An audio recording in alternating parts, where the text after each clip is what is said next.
where's the other guy? It's just me tonight.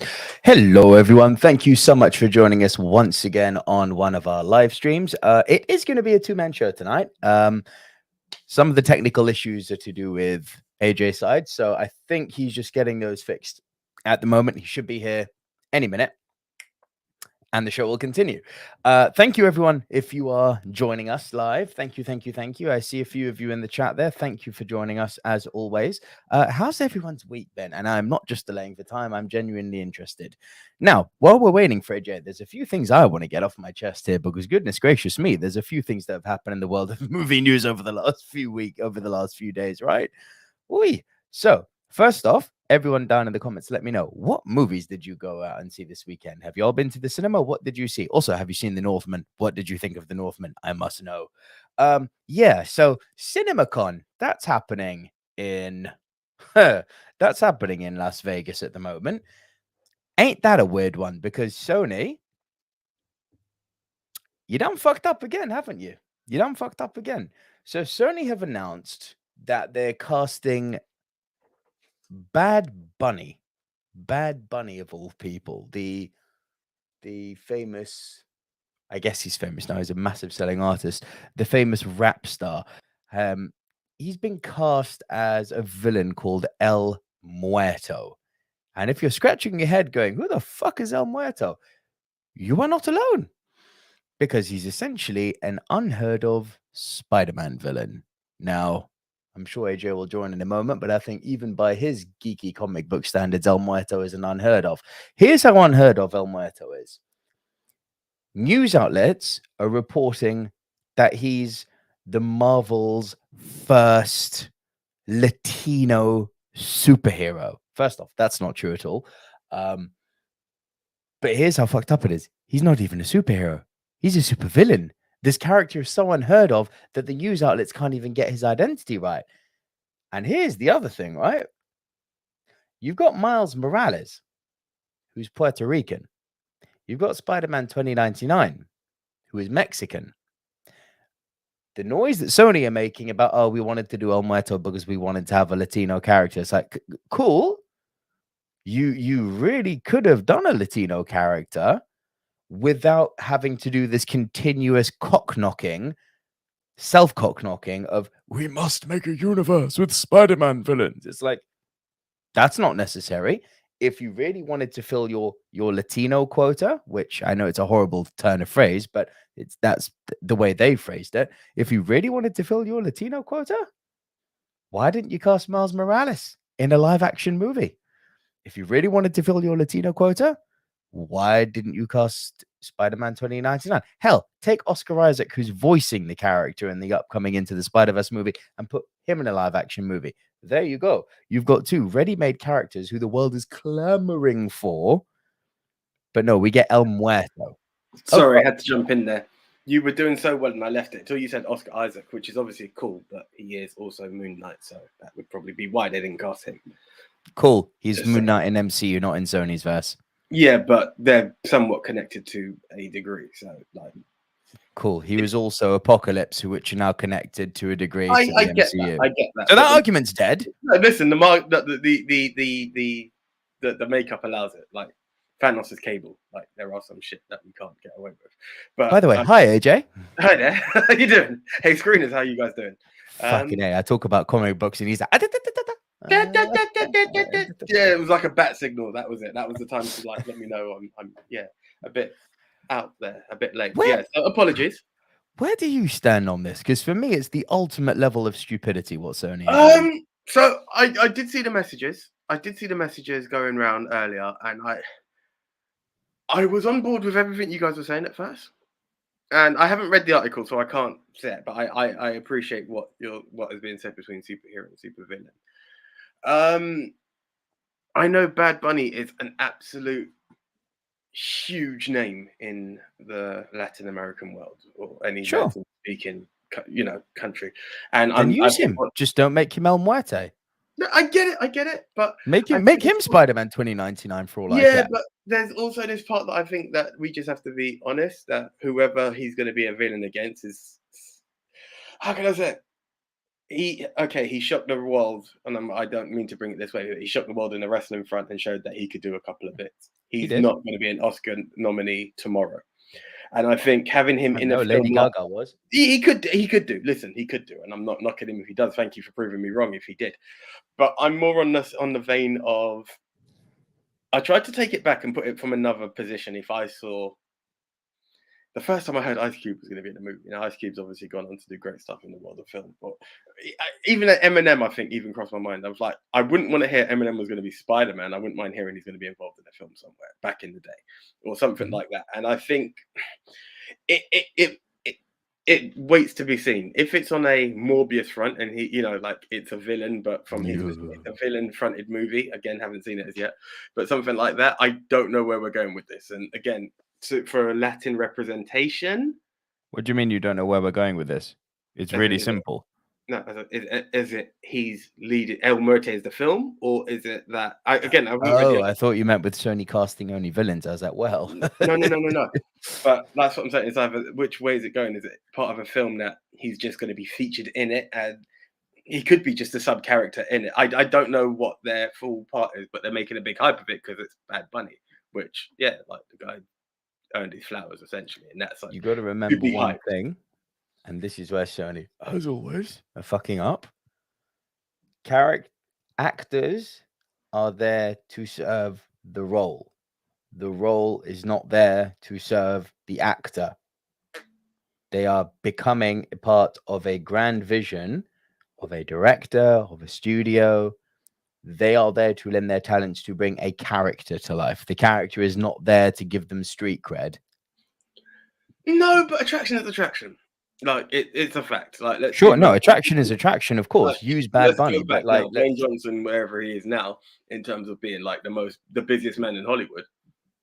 When he was cast as Scorpion King, it was not for anything else but fucking attraction. Like there was nothing in it, and it was street cred essentially. And it was a 5-minute cameo, if anything. But again, the whole thing was hyped of he's going to be the Scorpion King. Mummy 2 came out, then they made the film The Scorpion King. This could be on a very similar vein. Like, we know he's there. It's the attraction to get people to be like, oh, he's going to be there. I don't know. It's fucked. It should be Spider-Man 2099 in a live-action movie. It should be Miles Morales in a live-action movie. It should be more of Tom Holland doing Spider-Man movies in the Sonyverse. I'm fine with all of that. Stop giving me these shitty villain movies. Like, it needs to actually stop. But this is what I'm saying. Officially, it's a villain movie, yeah? This is what's... Well, El Muerte is a fucking villain, so yeah, it has to be a villain movie. Saying is he's the lead title character. It's not just... Yeah. Okay. And he's so unheard of, as I said, that even the news outlets are like, hey, first Latino superhero. It's like, nope. You got that one wrong. That's wrong on so many levels. I don't even have time to go into it. Yeah. It's a sad world. Also, have you been following the Johnny Depp Amber Heard trial? I've been seeing highlights of stuff. I haven't been seeing in which situation of what has been said. I just see it. Just seems those mashups of like with the titling and him trolling Amber Heard's lawyer. Oh, it's brilliant. Yeah, it's 5 minutes of great entertainment. I've been seeing stuff like that, and I've been like, yeah. What else do we have in the world of movie news? Apparently, Warner Brothers are saying that the Batgirl movie, which was meant to be coming out on HBO, that is now apparently getting a theatrical release. And I could not give two flying fucks. Probably because The Flash shouldn't be getting a theatrical release. But that's just my own personal opinion. Ain't it a funny world we live in, whereby fucking Ezra Miller is in all sorts of trouble now, and they're doubling down on releasing this Flash movie. Meanwhile, Disney, the House of Mouse, says, "Oh, made a public apology to Johnny Depp, saying we're sorry, Johnny." And here he is in a trial. Yeah. Weird old world we live in, innit? Yeah. Weird old world. Anyway, I bought you some time, mate. A few people here. Francis Lalonde's in the house. Drop the bomb. I see that, Francis. Hi, Nico. Has AJ tried chewing on the table? That was my guess while he was being delayed. Yes, it was the guess. No, that wasn't what that was. Do you want the God's honest truth? Yeah. That's in the realest of real. So yesterday, work had a staff party. I literally burnt candles on both ends. Got home this morning. Not this morning. Got home today. Yeah, after my shift. That's how bad it was. Yeah. So I had a day off yesterday. Started Have work. you done a fucking full day of work on an all-nighter? 2 hours sleep, and I'm not even gonna get into where I slept, but 2 hours sleep, and No, I no, got no, no, home. no. Did you sleep on a park bench? Are we No, 15 again? no,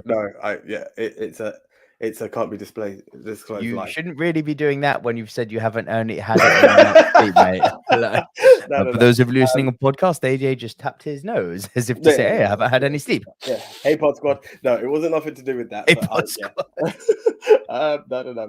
Everything clean and legal, but just Did you have a bit of that yayo? Did you have some Charlie? Did you it have was some just, nah, Snow? Did you nothing have like that? that. But yeah, Did you have that Colombian 2.5 marching to 3 powder? hours sleep. Wonderful thing. So I got home, and I was like, okay, cool, yeah. I'm just going over a list, making sure I haven't forgotten any. I'm still not too convinced on how great my list is, but I'm confident with it. These people have fiddled out. And in that time, AJ fizzled out himself so badly. And I swear to you, for all intents of the truth, I woke up and I'm like, I couldn't remember what room I was in. I was like, oh shit, yeah, I'm here. Okay, right, okay, fuck, yeah, oh shit, it's Tuesday. Like, it was the biggest, okay, right, images, yeah, all over the place within minutes. See, I was about to come in here and tell you how busy I've been in that last night. I did a 7 a.m. to 2 a.m. shift. Tonight, after the podcast, I'm going to go back to work probably at 2 until 2 a.m. Then I've got a 9 a.m. call tomorrow. Like, work is non-stop for me. But you had 2 hours sleep, boy. It's one of those things that I'm like, I've done it. Wow, okay. Didn't think I still had that in me, but evidently I do. But just about, because a few minutes late for pod. You're going to sleep so well tonight. Oh my god, mate. Oh my god, I'm actually jealous of the dead sleep you're going to have. It's going to be like you're going to like wake up in the same position you went to sleep in. You know, even if it's like a weird position, like your shoulder dislocated and like your leg above your head, you'll be waking up like, right, this is how I went to sleep. Dead sleeps are the best, mate, where you literally wake up as you went to sleep. It's like, oh, I had a good night. Dead sleeps are great. Who else is in the house? Andy Hart's in the house. The Northman is amazing. Probably my film. Yeah, I agree with that, Andy. It is the film of the year so far. AJ, I don't know if it's for you, but don't listen to Big Tom when he's like, it's shitty. It's not shitty. It is. I said it in the review. It is not for everyone. If you are not used to Robert Eggers' work, this film will throw the fuck out of you. If you are expecting Gladiator, adjust very quickly. It's brilliant. Gavin Man says, good evening all. Glad to see you on the big telly screen tonight. Yes, it was all me a moment ago. Hey, bye, AJ. Hey, and we're back. August Fernandez Britos, old school, too sweet to you, August. Hello, mate. We need a Miguel O'Hara in a live action movie. Yes, we do.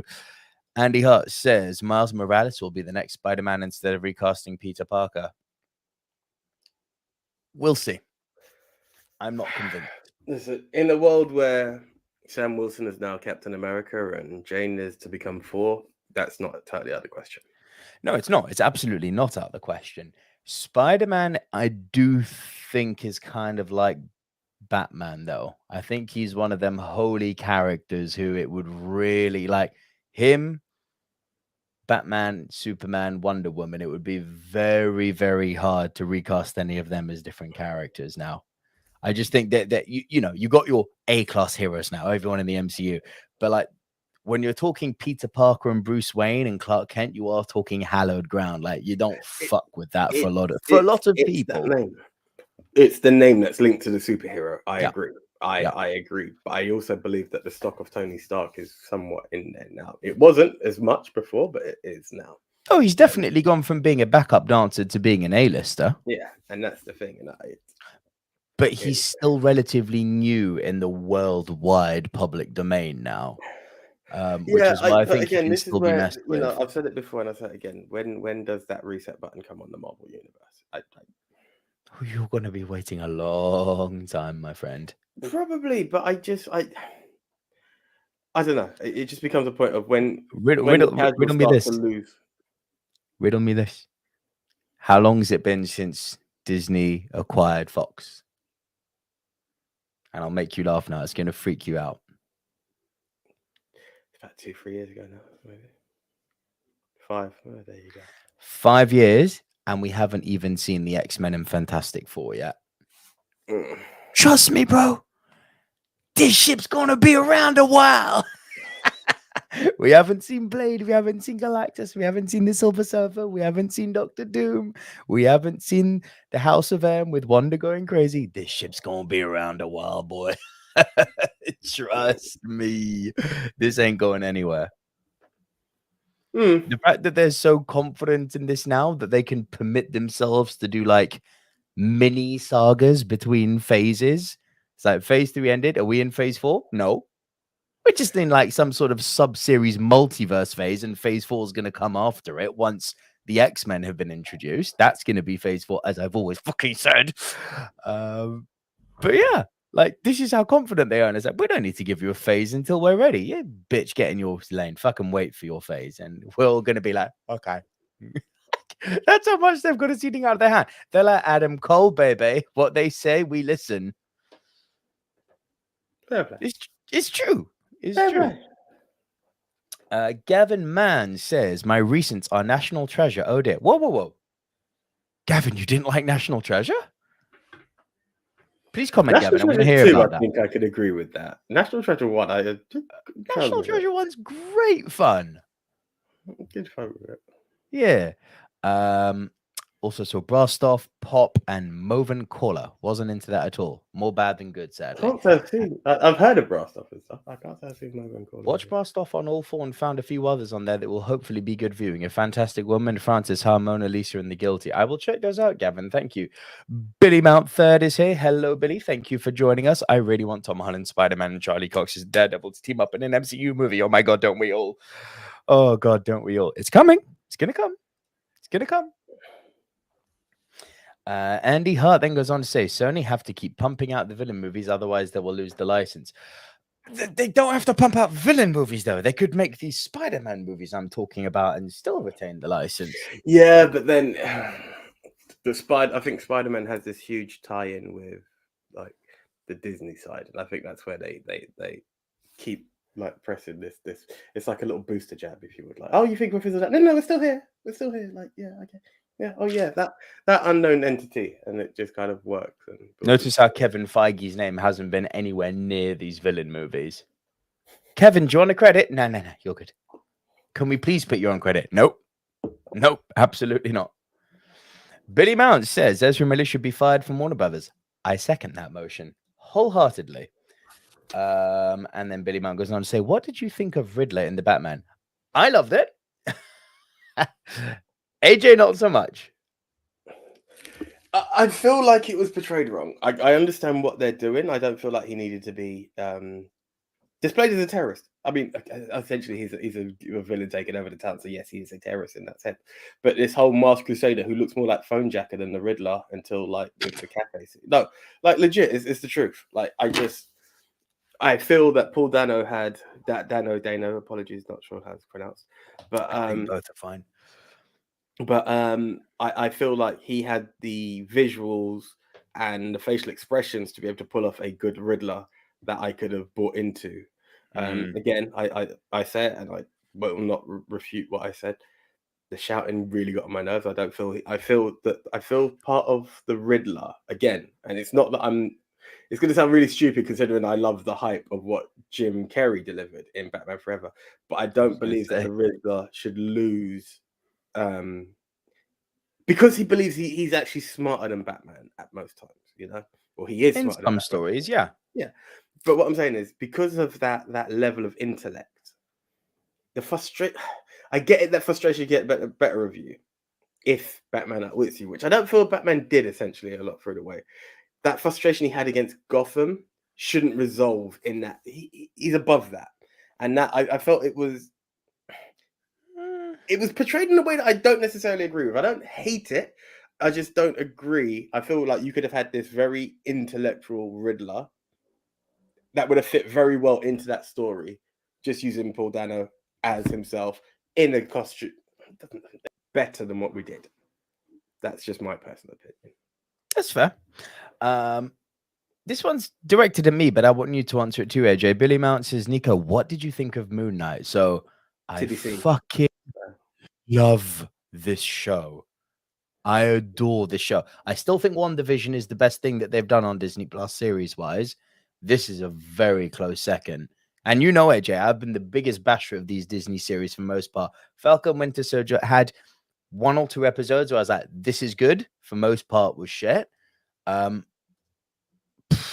Loki was like fine. It had the moments where they weren't going comic book in Loki and it was like 2 guys acting off of each other. I was like, this is good. And Hawkeye was horrible.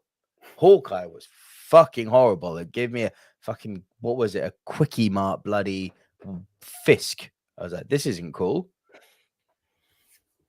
This is awful. Considering what we got in Daredevil and now this guy, and it's the same actor. This is horrible. Awful.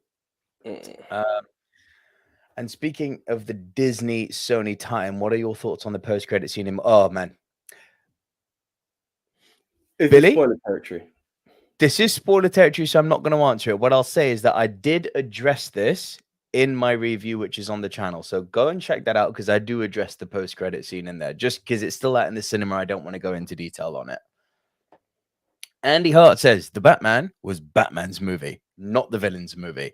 This and Batman Begins are the only times this has happened. That I agree with. Thoughts, AJ? Of course, no, I'm not here to dispute that, but it doesn't mean we have to weaken the villain.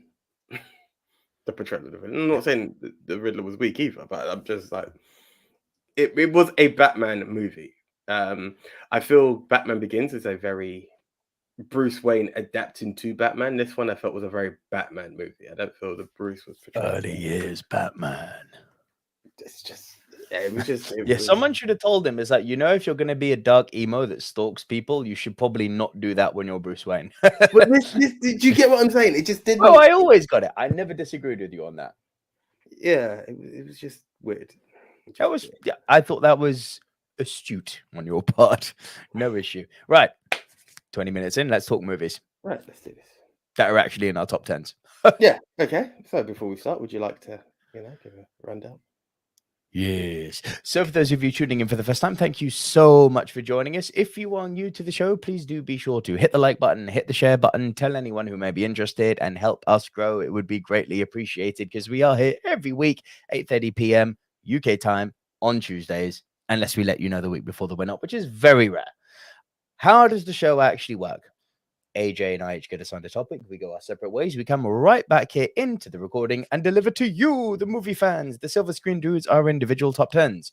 This week, I will go first, delivering my bottom 3. AJ will then deliver his bottom 3. I will deliver my next 2. AJ will deliver his next 2. And then we will trade one apiece. If at any time, while we are running off our individual top 10 lists, one person has a movie in a high position, that person will say, punt.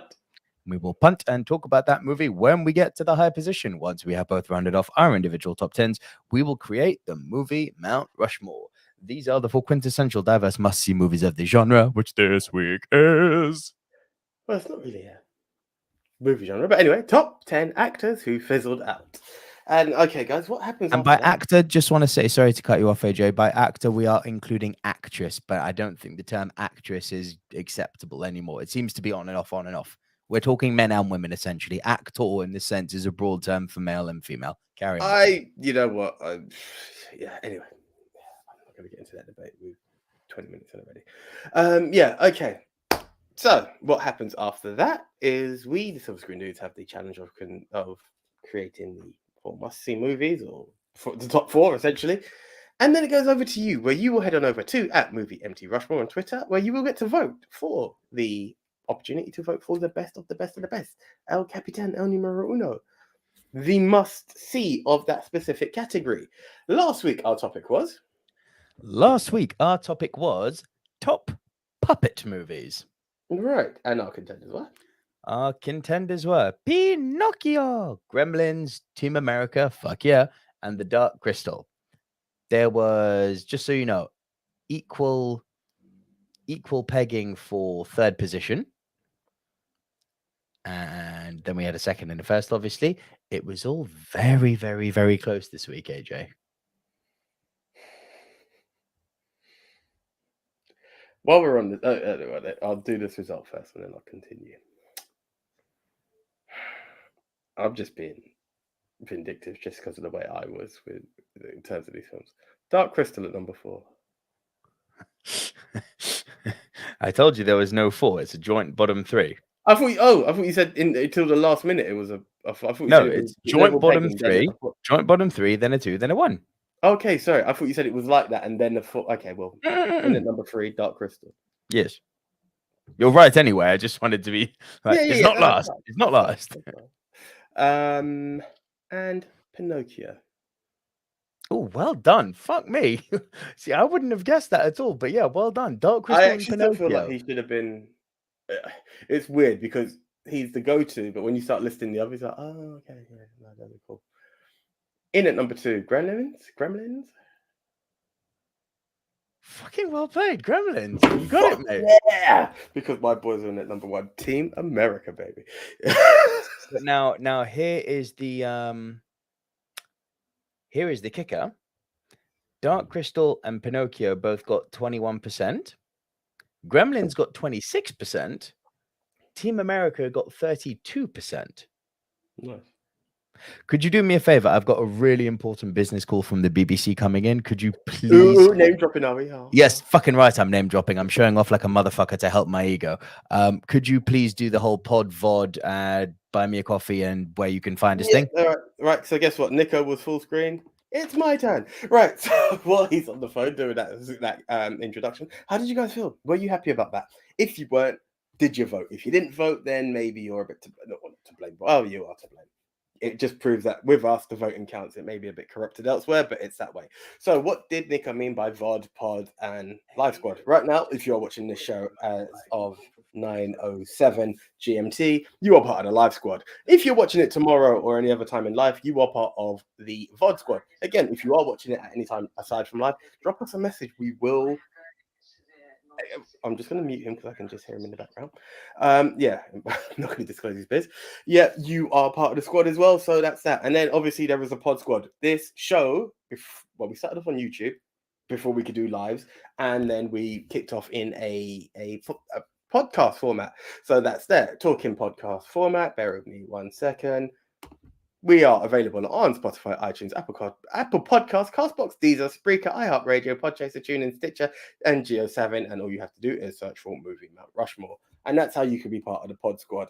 So, guys, if you want to be Live Squad and Pod Squad, you are greatly, greatly appreciated. And yeah, we appreciate you for that. But pass it on to anyone who is very into pod, very much into video on demand, maybe. Like, we're everywhere, as you guys know. So we really appreciate that.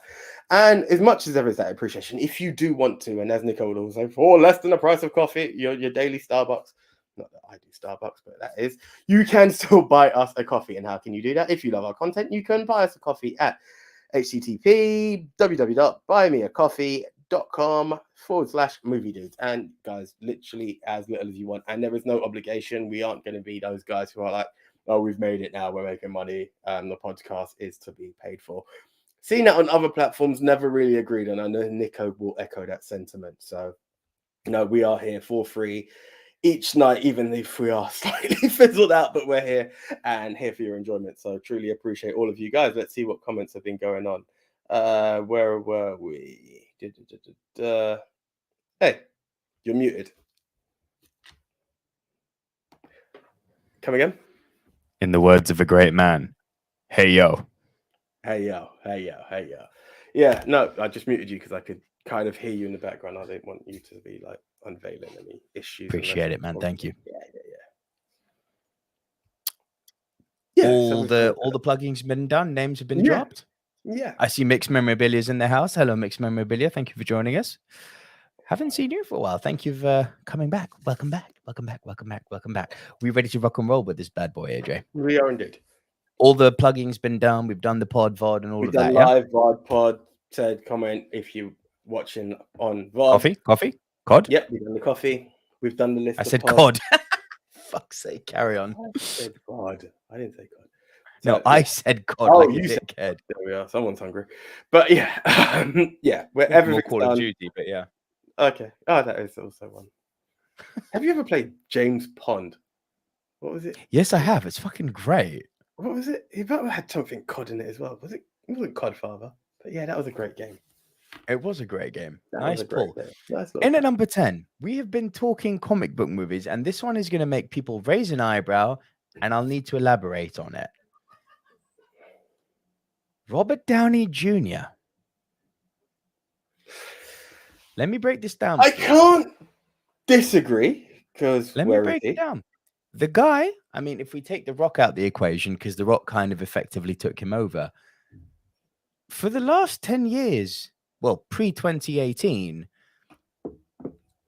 the guy has commanded any amount of money that he wants in Hollywood because he became the biggest movie star in the world.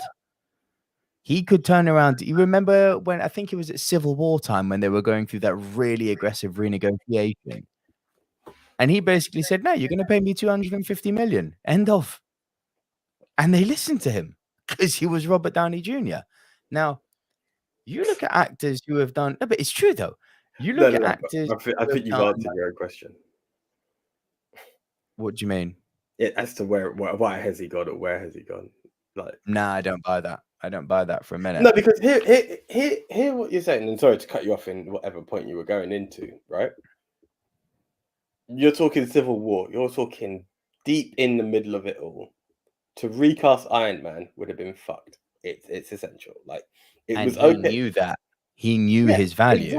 Exactly. So you can recast Rhodey from Iron Man 1 to 2. Mm-hmm. That's not a problem. You can recast Hulk. Again, this was as the ball started to roll. Yeah. Mm-hmm. So anything post Avengers is now kind of difficult. Yeah. I hear all that. And that was that. Now, since that, and I quite enjoyed it, but since being Iron Man, we've had Sherlock Holmes, The Judge, and Doolittle. So there's that statement you've just made needs to be broken down very, very clearly. Yeah, I'm breaking it down in two things. Is that one, aside from being Iron Man, those films didn't make the biggest. Well, Sherlock Holmes. Break it down further. I need to get further into this. The Judge was a passion project he made because he had a lifelong aspiration to work with Robert Duvall, and it was made with his studio. That was literally a passion project of his. I enjoyed it, but yeah. So did I. I liked The Judge. I thought The Judge was good. The other one you mentioned was Sherlock. That was a success. Sherlock was a success. There's a big difference. Sherlock and The Judge came out while he was Iron Man. Mm-hmm. Doolittle came out after he was Iron Man. That's the difference. And I won't listen to the whole, he made all the money he wants. No, I wouldn't say he made all the money he wants. I'm not saying you say that. I'm saying there may be people who say that. There are people who may say that. Too high. To be honest, I hadn't actually thought of that. But then, but this is where you have a publicist. This is where you renegotiate. Because let's be real, like if you go on Robert Downey Jr.'s IMDb page at the moment, like there's Sherlock 3 that's been announced, but that movie's been announced since Sherlock 2 came out, and that was 10 years ago. Yeah. I believe Sherlock 3 coming out as much as I believe Johnny Depp playing the Riddler in Christopher Nolan's Batman movies back in the day. It's an IMDb thing. It doesn't mean it's happening. So, for a guy that big, for legitimately the guy who was the face of the shift in blockbuster focus in the modern age, for this guy to not be fucking working now, because I know, like, it seems like it was yesterday because it was one of the best cinema moments you and me have had together. It's a few years back. Endgame was a while ago now, bro. Mm-hmm. Like, when you look at Michael Fassbender, that guy leveraged his position as fucking Magneto and literally put out 4 or 5 movies a year. Tom Hiddleston is doing the same thing. Now, I know the argument could then be raised, but Chris Evans isn't doing it. Yeah, Chris Evans ain't Robert Downey Jr.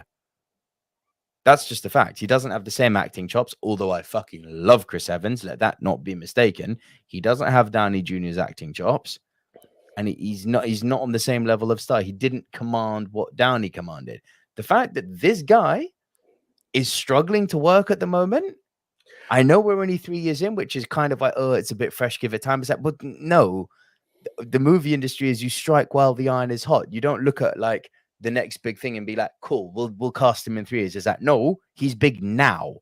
You were just talking literally about the Bad Bunny star power before. That Iron Man star power is still hot. People aren't you. It's insane. I'm not saying differently. I wonder if the world he needs. I wonder if he needs to be unseen as Iron Man, and that's what he's given time for. And that sounds weird, but there are many I answers. think more Iron Man. I mean, he'll be back as Iron Man. I don't have any doubt about that. Who knows? Who knows? But do you agree that that is a valid pick? Putting Downey Jr. in there. It's not one I would have thought of. I'm not opposed to it because when you think of it, it's like, well, yeah, it's been a while. Irrelevant of what, like when you watch something in terms of how quick people can churn out projects, and some of the examples you've listed there are very valid. Yeah. Do I feel it's a bit fresh? Yeah, but it's a good point. It is fresh. That's why it's my 10 because it's fresh. But I thought about it yesterday and I was like, yeah, where's this man at? Where's RDJ? Anyway, my number 9. I have a feeling you're going to pump me here. In at number 9, a favorite movie from the movie Mount Rushmore. Edward Furlong. He kept playing in my mind, and I actually don't know why it made the list because I'll tell you what, yeah. Your 9 kicks my 9's ass tenfold. My number 10 was literally just a dig at you. My number 10 is straight up nothing but a dig at you. Just because I can, because it's the one time I can get the troops to really be hashtag with AJ.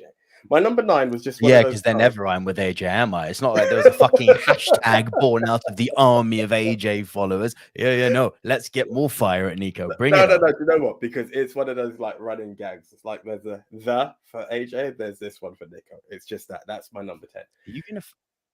Ed Furlong really played with me, and I don't know why I left him out, to be honest. It's weird because there was another childhood star. There was another childhood star. I know exactly who you're thinking of. This guy was a better actor. Well, this is it. And this is where I was like, well, I'm going to leave it. And I'm like, between American History X and Terminator 2, like he's got it. And then there's that, is it Detroit Rock City you keep telling me about, which I haven't seen. Which is great fun. Yeah, bro, I don't know. I don't actually know because there are some people and especially again with my number 9, the guy just stuck in my head because I'm like, age-wise, it makes sense that I'm not seeing much of you. I should have gone Furlong. I'm actually kind of pissed with myself. Furlong is a crazy one because it's very common that you get child stars like the other guy we're thinking. Is he on your list? No. Okay, Macaulay, right? Yeah, Macaulay. Yeah, right. You get child actors like Macaulay, and then like Macaulay, they fizzle out. But the difference is Furlong showed he had chops as an adult. Yeah. Good chops. Chops that were putting him in amazing movies like American History X, acting alongside powerhouses like Edward Norton. Yeah. What happened? I don't know. I mean, drugs and Paris Hilton, I know, but like... But, I mean, don't write him off because your number 10 was a guy who most people thought was Hollywood blacklist. And look at him now. We're asking where is it? Okay, so what you just said, which Andy Hart mentioned, where's that? Andy Hart put a really good comment here. Yeah, here. Not the first time Downey Jr.'s career fizzled out. It's because it went like if people were to say to me, "Oh, but he's got all the money in the world," it's like, blah, blah, blah, blah. He's been excommunicado. He's been full on John Wick from Hollywood already. The fact that he came back, I refuse to believe that he would just be like, "I'm good now." That's again why I was like, he needs to be in because like it's mad. But yeah, Furlong, the fact that this guy literally had the world at his feet. Arnie vouched for him. Paris fucked him. Fucking Edward Norton was like, this guy's legit. The world was crazy about him. And then he went full on Kaiser Soze. Gone. Madness. Yeah. All right, my number 8. It's an interesting one because at the beginning, what made me sad is that this list was made up of a lot of women. A lot of women. There's still. I tried to balance it out. I did try to balance it out. It was like a 5-5 on this. For this, I had to be. It is a madness, though, how fucking hard the women have been done, though, in Hollywood. I also find that there's that statement, and I would tell people to go back to season 1, where we talk about the difference between age. Yeah. Sad. I don't like it, but that's the way it is. Yeah. Just because you said women, I don't even know who you're going for, but I know there's that thing, and that we've always said it is that the they've got this major young hot attraction thing, and the whole world likes it. Then they vanish, maybe do a bit of TV, and then they come back as a more mature star. Well, this woman, I think, definitely fits into the age argument that we were talking about. But I mean, she's still smoking hot.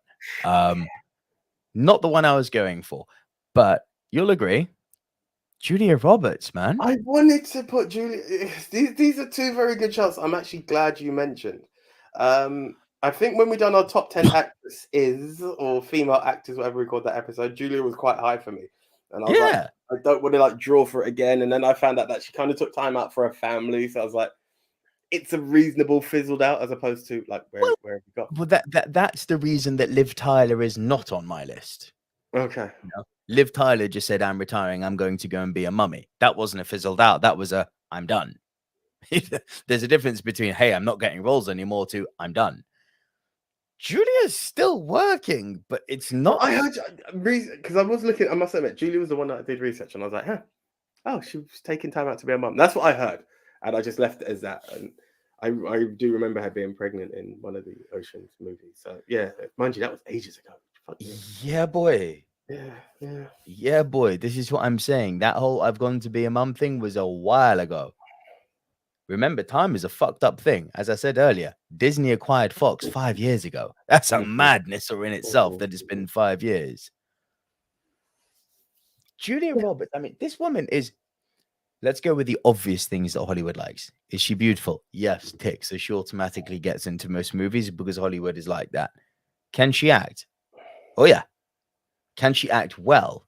Well, she's an Oscar winner. Yeah. The woman's got... Where's your head at?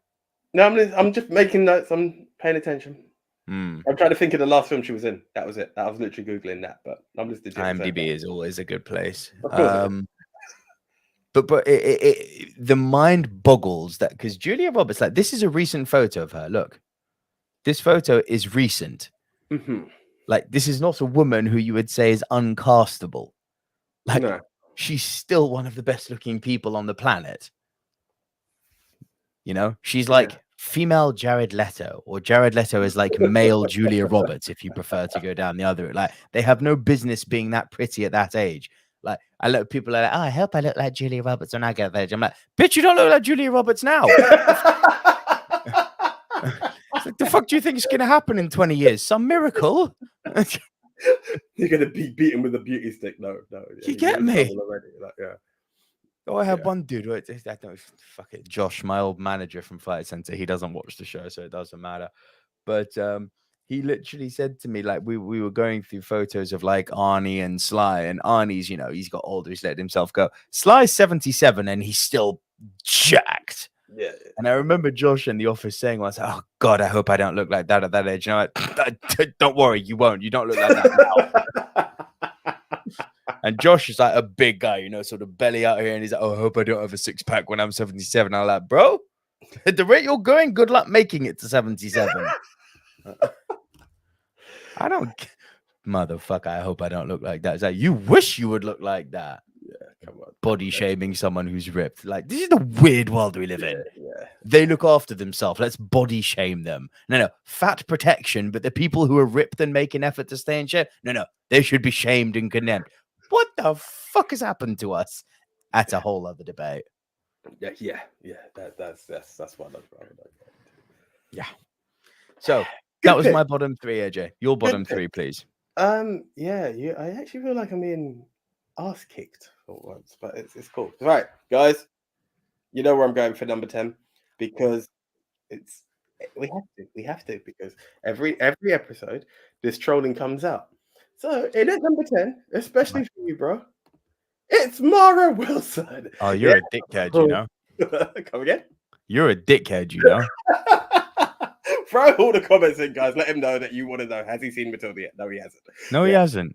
Honestly, that was purely why. When I thought of the child star actors who have come along, yes, Macaulay Culkin was there. I don't know, Ed Furlong, for some reason, I'm really fucking Mara Wilson over Macaulay Culkin and Ed Furlong. The fuck out of here. Yeah, but I just kept thinking, I was like, it needs to be brought up because people always want to know. There's only a few things you control me with when it comes to movies. Hang on to them, brother. Hang on. You're gradually ticking them off, so it happens. But hey, Yeah, I was going to mention it earlier before your phone call came in. I actually watched about 2 or 3 episodes of South Park. Not bad. Not bad. Not bad. What's annoying is Hotsquad, you can't hear me right now. I just did the biggest fucking like Maradona smile face you could imagine. Like, you're enjoying South Park? yeah, they're actually like. Where's the gif of The Rock when you need one? Finally. It's like season 22 or something, and it's leaving in like this month. I was like, I'm gonna have to do the AJ search for the rest of them. Put it that way. Yeah. So yeah, great childhood start. She was in Mrs. Doubtfire and another film based on a Roald Dahl book. So just thought I'd mention her. Had a promising start and chose to take the world of education first. Yeah, the world of gay conversion therapy education. Come again? Mm-hmm. She's with Chris Pratt on that whole gay conversion therapy train. Isn't she? I'm sure she's a lesbian. Your point being. So why would you? You've never met gay people who believe in gay conversion? Self-hating gay people? But I thought she was quite. It's an I actually thought she was quite an advocate for the LGBTQ plus community. That's not what I've read, but okay. That is pretty shocking. Like, when I say shock, well, I'm not getting into people's political views, but I just never heard that. I'd actually heard quite the opposite. Right. Anyway, we will leave it there because I just don't want to get into that angle. Shouldn't have tried trolling me. Oh, maybe that's probably why you're trying to troll me back, but it's fine. We'll leave it there. Just because you know who her cousin is, who we won't get into. Let's just leave it right there. Right. Okay. Just quickly, I need to read a few comments out here. Tucky says she was treated like a complete afterthought in Ocean's 11, and I can't remember much since. This is the point. This is in reference to Julia Roberts. Gavin Mann says 2 females that made my honorables were Gina Davis and Amy Yazbek. Gina Davis was an honourable for me. 100%. Yeah, what happened to Gina? Well, Cutthroat Island happened to Gina. That was essentially what the problem was there. There's a few comments I can't read out here because some of these have made my list. So I'm not ignoring you guys, but some have made my list. So I'll avoid clicking on all of them. Gavin Mann says, Nico, I saw an excellent collection of rock memes that questions if he'll ever finish putting his cufflinks on. The fuck? You must see it. He's always got that pose. He's always got that pose where it's like it looks like he's putting cufflinks on. No, I'm not a big meme guy. Magazine or something. Every time it looks like he's just fixing his cufflinks. Doing a James Bond. Yeah. Dwayne Bond. Right, again, as I said, your number 9 with Ed Furlong completely kicked my ass. But go on, we were talking Arnie, we were talking Sly Stallone. These guys went on to like continue making movies, and then it like became part of the Expendables. And this guy just became Cause Light, and I just couldn't unsee it. Jean-Claude Van Damme. I don't know why. I just couldn't undo Jean-Claude from my head. I was like, it's not going to be high, but it's not going to be lower than Mara Wilson because that was just what it was. Have you seen JCVD? Huh? Have you seen a movie called JCVD? No. Check it out. Is that going to just like nullify this whole statement? Yep. Oh, fuck you. All right, we'll leave it there then. You're not right. I'm going to be like, yeah, he's just going to be like, but if you've seen the film, that rule, and it's a recent one too. No, bro, it's on Amazon. I cannot stress enough. And by the way, this goes out to everyone. And based on some of the topics that AJ and I have coming in the following weeks, JCVD is going to get mentioned. It's coming. It is coming. So I wish I picked Edward Furlong. That's. You can have Edward Furlong as your number 9. Your number 8, please. Right, my number 8. Someone who the hype train was all behind. She opened her mouth one too many times and became excommunicado. Megan Fox. Punt. Okay, cool. Over to you, sir. Over to me then. Yes. Sorry, any comments have come in? Nope, that was the last one from Gavin. So my number 7. Well, we alluded to her a few moments ago with smoking. Cameron Diaz, man. Punt. Okay. There's the punt. You've either forgotten him and you're going to kick yourself. Just get your finger ready on the punt because I don't imagine you've forgotten him. Are you ready on the punt? Go. Cuba Gooding Jr. No, I think I know why. No, but Is he not in like a Me Too situation? Oh, big time. Yeah. But that happened way after the whole acting problem fizzled out. This This is recent, the rape allegation. Well, it's not an allegation. He's been found guilty. Like, the guy's going to prison. This is why I kind of like. But that happened a long time after the career disappeared. Fair play. Like, you know, I'm not about to bring Kevin Spacey into this motherfucker because that's a different story. I wonder what happened to him. Yeah. Funny enough, Chris Trengrove did pick Kevin Spacey as his pick on Twitter, and I was like, morbid but accurate. No, man, Cuba Gooding, man, that guy, he was one of those, like, you know, up and coming black actors who really had the world at his feet. And he set the world on fire with Jerry Maguire. And it's like, where'd you go, bro? It's weird to say up and coming because you say Jerry Maguire, but then you take something like Boys in the Hood that was way before that.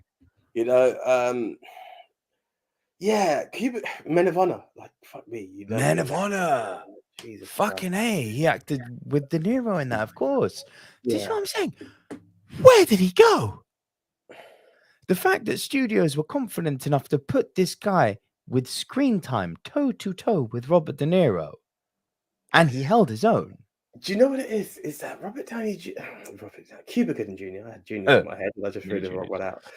Cuba Gooding Jr. will make awesome films like that, but then he'll do these films where he's just doing a spinneroonie next to Beyonce. I can't even remember what that film was. Red Tails didn't get the best reception from what I remember as well. No. It's just, I think there's unfortunate film selections that just, but it's wrong because I think he could have been so much bigger than the errors that has been made. And, you know, every actor's made some errors. But yeah.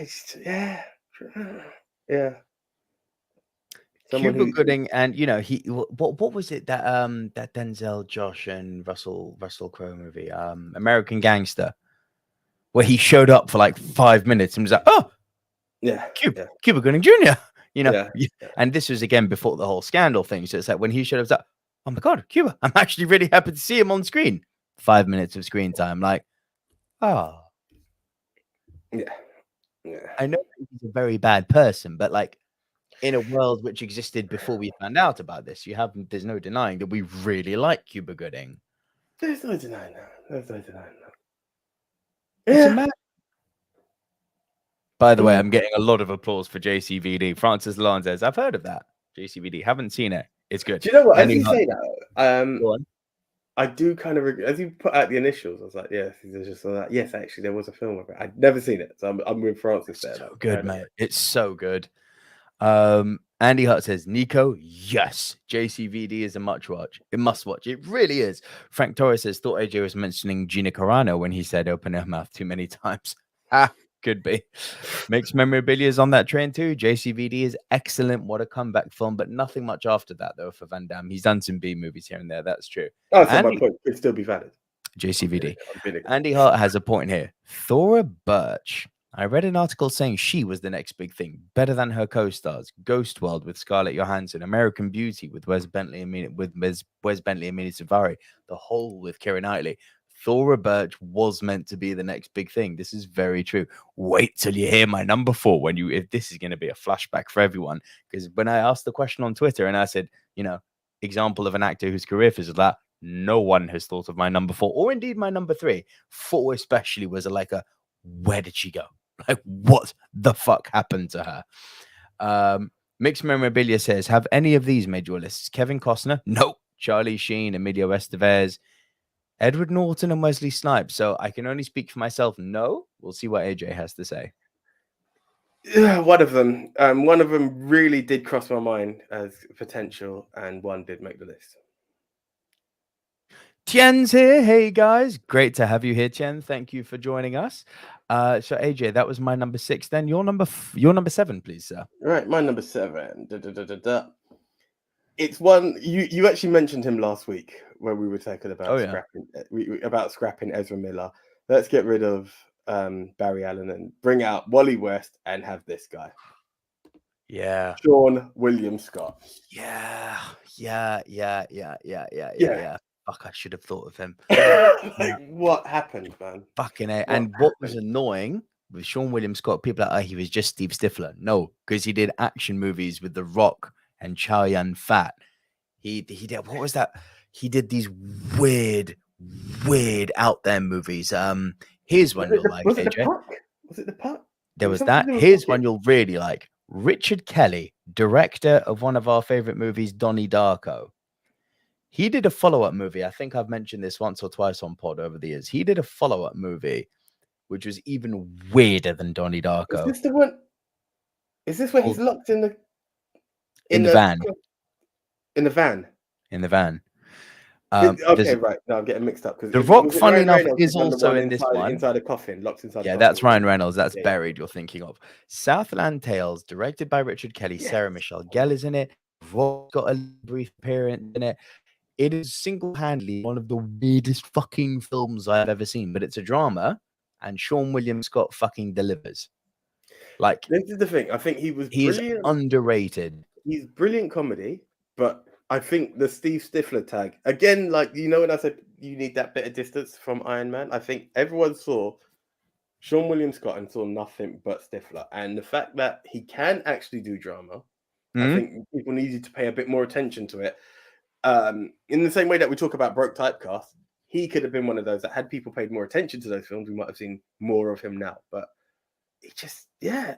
And again, even now, look at the comments. Look at the comments. Even now, Gavin Mann, Stifler, Billy Mount, American Pie 1 as a classic, as is number 2, by the way. Yeah, you know, it's Stifler. The point I'm making is that the guy had a lot more range than just gross out teenage dick comedy, which he did very well. he was fucking awesome at it. Let's not be under any illusion. He was absolutely awesome at it. But yeah, it just went wrong. Stifler, fucking Sean William Scott. That is a good shout, mate. The Leia Luna's here. Thank you, Leia Luna, coming over from Twitter.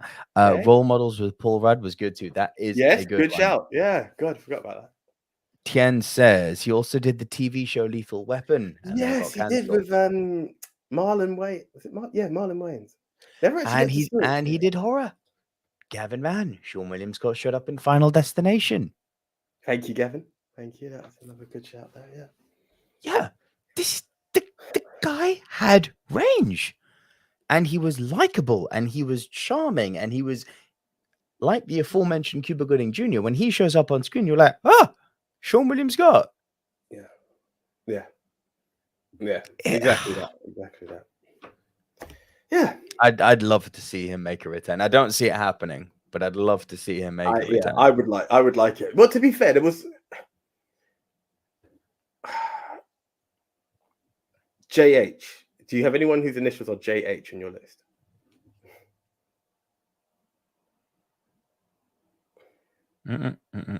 Josh Hartnett was meant to be gone for good. No, so Josh Hartnett nearly did make my list. He's Guy Ritchie's boy now. Come again? Josh Hartnett and Carrie Elwes were both guys who had disappeared, and guess what? They're both about to be in a Guy Ritchie movie coming out. This is what gives me kind of hope. Like, I don't want to just close the door on Sean William Scott, as much as it feels like it's done. God, I hope so. It just takes one person to be like, I remember that guy. Like, what's different? American Pie, the next generation. Stifler's the dirty uncle. Trademarks. If anyone from fucking the studios is watching that shit's just been trademarked. Is there space? I mean, there's two things about that. One, is there space for that American Pie type comedy to still come out, even though if it is time? The world needs that fucking right now. Secondly, I think American Pie put the nail in their own coffin when they tried to do the all-female version. Pandering. When they shouldn't have. That was literally just a case of, we're not going to make a good movie, we're just going to make a woman's movie. And it's like, well, why don't you make a good woman's movie, or why don't you make a good movie that happens to have a female cast instead of purposefully pushing the bucket, because that's just counter fucking productive. Yeah. I still haven't seen past the first 10 minutes of that film. Just didn't really. No. Right. Okay. I'm going on to my number 6 now. When we first brought out this list, I thought this guy was going to be my number 1. Kind of like your Liv Tyler story, it's there, but I feel like he just deserves the mention, because each time we bring him up, we miss him. And I was like, you know what? let's give him his flowers. Am I saying punt? Man like Rick Moranis. Oh, Rick Moranis. Do you know what? Oh, I love Rick Moranis. All round good guy. Like I've always His felt wife like, died and he had to quit. I wouldn't call That's that a it, yeah. career fizzling out. No, but that's the thing. It was more fizzled out. It being the wording behind it is what's wrong with it. You know, like I wouldn't want to say that, but it was a guy who had it all. Yeah. And for those who don't know the story, because again, it took research for me to know. It was like, where's he gone? You know, again, it's the most heartwarming thing because he's always played that lovable character in all of his films, right? Through and through. And I remember reading the article of why you don't see Rick Moranis in films. And it's that his wife was ill, sad. And having everything there, what he chose, and you cannot blame any person for doing this at all. He chose to be there for his kids. Yeah. And that's what, again, had it not been for that, he probably still would have been number one. But again, it was like not fizzled out. But I feel like every time we do it, was like, man, we miss Rick so much. I couldn't not mention him based on that. That was my judgment on it. You know, it was like Rick Moranis, man. Like, based on the circumstances, I don't think he should be your six, but I get what you're thinking with your heart here. That's fair enough. Yeah. So that, yeah.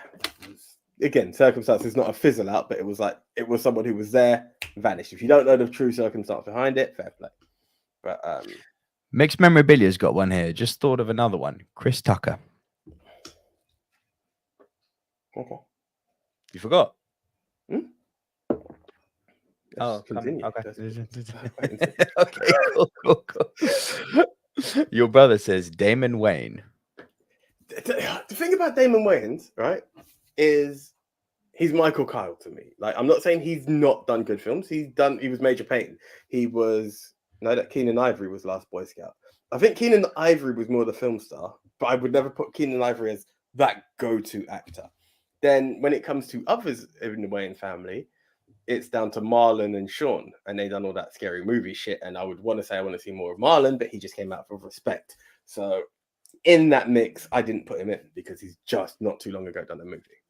Personal opinion, anyway. You're getting a bit of heat in the comment section about your Rick Moranis choice, I'm afraid.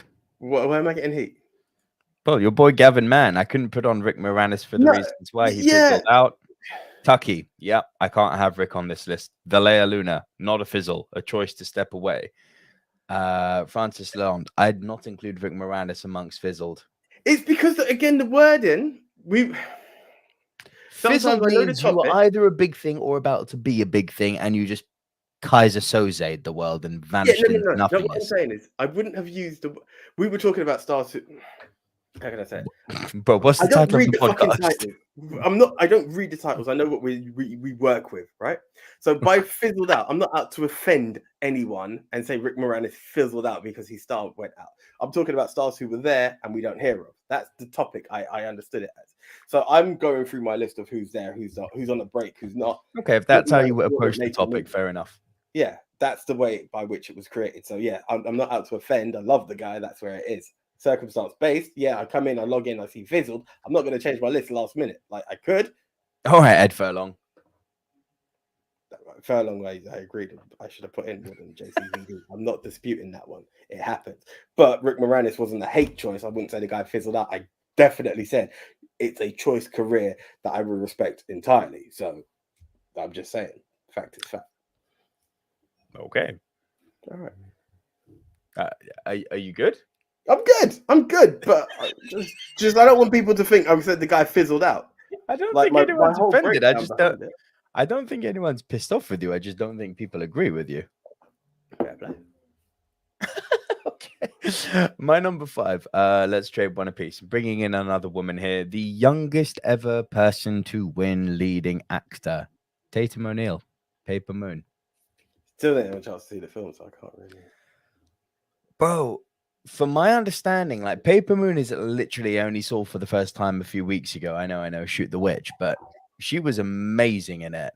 And my understanding and research is that she only did like 2 or 3 other movies after this. And then her biggest claim to fame is being Gordon Ramsay's guest on Hell's Kitchen, sending her beef Wellington back when she was sitting at the chef's table with the comment, "This isn't to my standard," and inviting a world of hate towards her on Twitter. I think that's literally her most recent claim to fame. Jeez. Okay. Literally, like if you go on her Twitter feed now, it's still people bashing her about, I just saw Hell's Kitchen, you're a cunt. It's like, Jesus. Easy.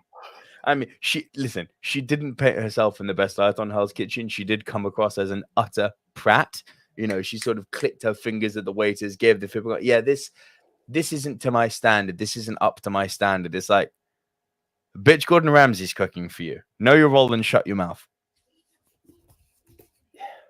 Your standard is not his. Trust me. Trust me. I'm not even a cook. Trust me, your standard isn't his standard. Like, the hate she brought on for that, man, was like, but it's interesting because it's when you're at the chef's table as well. If you're like, I'm sorry, I'm not enjoying this, is one thing, but like, not to my standard. And you are the person who, your last film, you were 15, if that. It's like, shut the fuck up. It's self-important. You know, people probably had to Google your name to find out who you were at first. Like, you know, it's real. There we go. But anyway, let's be positive because she's quite high up on your list. Don't worry, people love you again, AJ. Francis Long says, AJ, no offense, understandable, simply wouldn't include. Gavin Man says, AJ, all good, no heat from me. Thank you, guys. Again, maybe apologies if I felt a bit like against the wall. But I was like, because I explained it, then I'm reading comments. I'm like, what? No, you guys are getting me wrong. So, yeah, defensive vote came in. Billy Mount says, guys, what about Jason Biggs? Another American pie star who fizzled out. So, Jason, I would never include simply because I never thought he was that good. He will be forever pie fucker. It's nothing offensive, but it's true. Listen, let's be real. He comes on. Have you ever watched Orange Is the New Black? No, I haven't. Right. He comes in on that and he plays the convict Piper's fiance. Please tell me he fucks a pie. They joke about, oh, that thing that I done with the pie. Like that, it was just the fact that you see Jason Biggs and they that's what they toyed with. It was like, oh, are we really going there? Yeah. Like that was the limit. What else did he do apart from that? Where we were looking forward to seeing Sean William Scott, where Sean William Scott done stuff like the Rundown, Southland Tales, he was the guy. Was it Loser? Was the name of the film? Like for all I know, Loser, and there was Teenage Dirtbag music video. That was it. Yeah, like, whatever the film was for, that was it. Loser. It was Loser. Yeah, which was actually an okay movie, by the way. It was okay, but that was it. Do you get what I'm saying? In terms of like the star, he was the star of that franchise. Yeah, and Stifler. See, even I'm saying it. Fucking Sean William Scott superseded that. Yeah. We agree. 100%. 100%. Cool. So that was my 5. Tatum O'Neal, your number 5. Yeah, another child star who it was just on the rise, and it went. Oh, sorry, I don't know why I did that. Punt, like, another child star punt. Like, he knows exactly what's going on. All the child stars. Exactly, all of them. Give me all of them. I'm talking Lindsay Lohan. Well, we know what happened here. Listen, everything and anything, right? It's one of those. But do you know what always comes up to me is every time, and I shouldn't make the comparison, but it's like where she left off, Emma Stone literally just picked up that torch and ran with it. That's what I always see there, and I just think, damn. It's because they're gingers, isn't it? Come again? It's just they're ginger, right? But there's that. They just have similar features. Not have said yes to that. I shouldn't have said that. But I'm like, you said it. I didn't want to dismiss you. I'm like, well, it's that. But I see similar features in them between that. But Lindsay Lohan actually had, if you look at from like, again, that picture just showed that was part of the Parent Trap. From that point where she literally was talented enough to play twins. It's like people thought she was a twin. She'd done both parts and then went on to all the other films, most notably Mean Girls. And her name was just there. It was present continuously. And obviously the world of turmoil and Unforgiven. Then she became a joke in Jeff Dunham's Ahmed the Dead Terrorist skit. I haven't seen that. Have you never watched Ahmed the Dead Terrorist? Silence, I Kill You. Big man. No. Have you heard of Ahmed the Dead Terrorist? I feel like I have to Google it to see where we're going. I didn't really want to do it. Where are we going? Just can't believe you haven't seen it. It was like one of those viral video sensations. I might have seen this. No, not Talking puppet, the dead I've skeleton puppet. Who's seen a this. terrorist. What's his name? Jeff Dunham. I've seen some of his stuff from Paramount, but I don't think I've seen that one. Oh, But yeah. But going back to like when you were talking about, was it Johnny Depp being the Riddler? There was always this thing of Lindsay Lohan about to be Ariel. She was coming back and she was going to be Ariel in a live action Little Mermaid. Never happened. Yeah. It's not been there. It's like, you know, there was always this bit of hope because I actually quite enjoyed Lindsay Lohan's work, if I'm honest. Cheesy films, fun films, but I was easy to watch. Yeah, fun, easy watch films. And it just, obviously, and this is again kind of similar to Furlong and possibly Downey Jr. before the comebacks. And again, Charlie Sheen, who was another one I really toyed with, that had it all. But I feel like Charlie also said some vile stuff. Like I know Lindsay was through pure turmoil. Charlie pushed it, so that's why I couldn't make that fucking tiger blood, man. Yeah. It's that fucking tiger blood he's got in him. Tucky says Sean William Scott as an actor suffering from typecasting. His Stifler in American Pie is a brilliant tragic performance. Well, that's an interesting take on Stifler. I never thought I would. American Reunion. I think I get it. That's American Reunion. Sorry, I misread that. Then I agree. Then I completely agree. The Leia Luna says Saving Silverman. I know exactly what you're referring to, and I agree. Tucky then goes on to say Katherine Heigl, terrible attitude, not a very good actress. Steven Seagal, awful actor, highly entertaining. Oh no, listen, that was the thing. Heigl nearly made the list because I used to have a soft spot for her films, but I heard she had one of the worst, absolute worst attitudes. Yeah, bona fide twat from my understanding. Yeah. Steven, listen, I love me some Steven Seagal, but he's fucking awful. Like, would I say it to his face? No, probably not. But I know what you mean. Yeah. He's just... Seagal is it's not gonna work. Yeah. Gavin Mann says, was there not a recent video where Lindsay Lohan pronounced her name different to what everyone else has been saying it at? I do not know about this. I've not seen that. And I, mind you, my socials are a bit different to what I used to follow. But I know I did. But yeah, I've not seen that. I know at one point it seemed like she'd converted to Islam. That's the last I remember seeing. But after that, I don't. Each to their own. Cool. My number 4. Are you ready for a fucking throwback of throwbacks here? This smells of the 90s, bro. This young woman was supposed to be the next big thing. And then no one mentioned her on Twitter, so I'm quite proud of remembering this one. Julia Ormond. That name fucking rings a bell. Jesus Christ.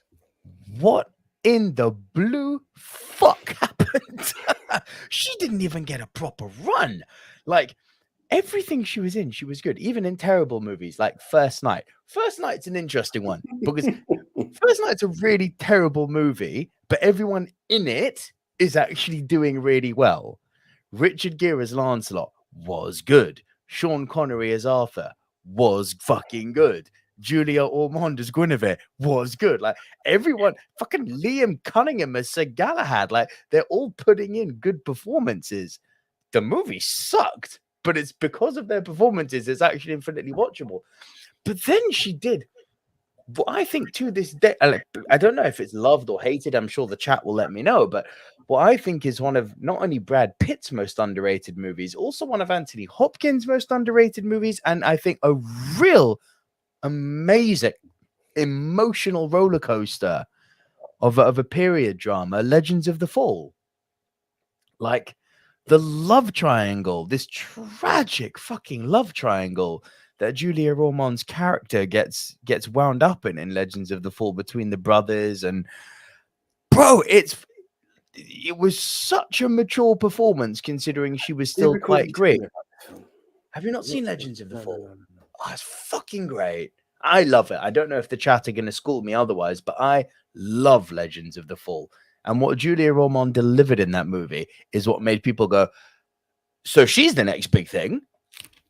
And then poof, where the fuck did she go? Julia Ormond. I swear we've never even brought her up on podcasts such as Who the Well, fuck possibly even... I think you might have brought up Legends of the Fall. I can't remember. But aside from that, the name has not been something that's brought up enough. It's not. What happened to Julia? You're number 4. Okay. Powerful actress or female actor, whichever one you put. And No, actor is fine. Seems to fizzle. Like, where is she? Hilary Swank. Fun. Okay, cool. Oh, sorry. Over to you then, sir. You're number 3. My number 3 again. Again. So you know how everyone in Hollywood loves people who are fucking looking like Thor or like Hugh Jackman, but then where people will always be like, yeah, but Hugh Jackman's not just Wolverine in the body. He can sing, he can dance, he can act, right? Mm-hmm. So could this guy. This guy was, I don't believe he won his best acting Oscar because, funnily enough, he was beaten to it by the guy who starred opposite him in the same fucking movie. He was beaten by F. Murray Abraham playing Salieri, while he was, quote unquote, stuck and delivered one of the all-time great performances as Wolfgang Amadeus Mozart. Bro, Tom Hulse. Yeah. Where did Tom Hulse go? What the fuck happened to Tom Hulse? and here's the other kicker. He then went on to voice Quasimodo in the Disney's animated Hunchback of Notre Dame. Now, here's the funny thing. Yeah, am I still there? Oh, are we frozen? Oh my God. You are kind of frozen, but I can hear you. So you've got this really nice pose where your finger's pointing. You can keep talking. It looks powerful. Cool. If you can hear me, I'm very worried that my computer's about to have an almighty shutdown. If that does happen, keep going and I'll rejoin as quickly as I can. But I don't know why I'm frozen here. Like, am I still here? Yeah. I can hear you. I can hear you. I don't know. What do you want to do? Do you want to take a reboot? I could take it to the comments if you want. But then the comments might spoil what you've got coming. I don't know. I'm going to reset my computer, bro. Take it to the comments. Okay, guys. So hit your comments up. Hit us with some of your... Do you know what? We're actually at that point where we're at our final 4.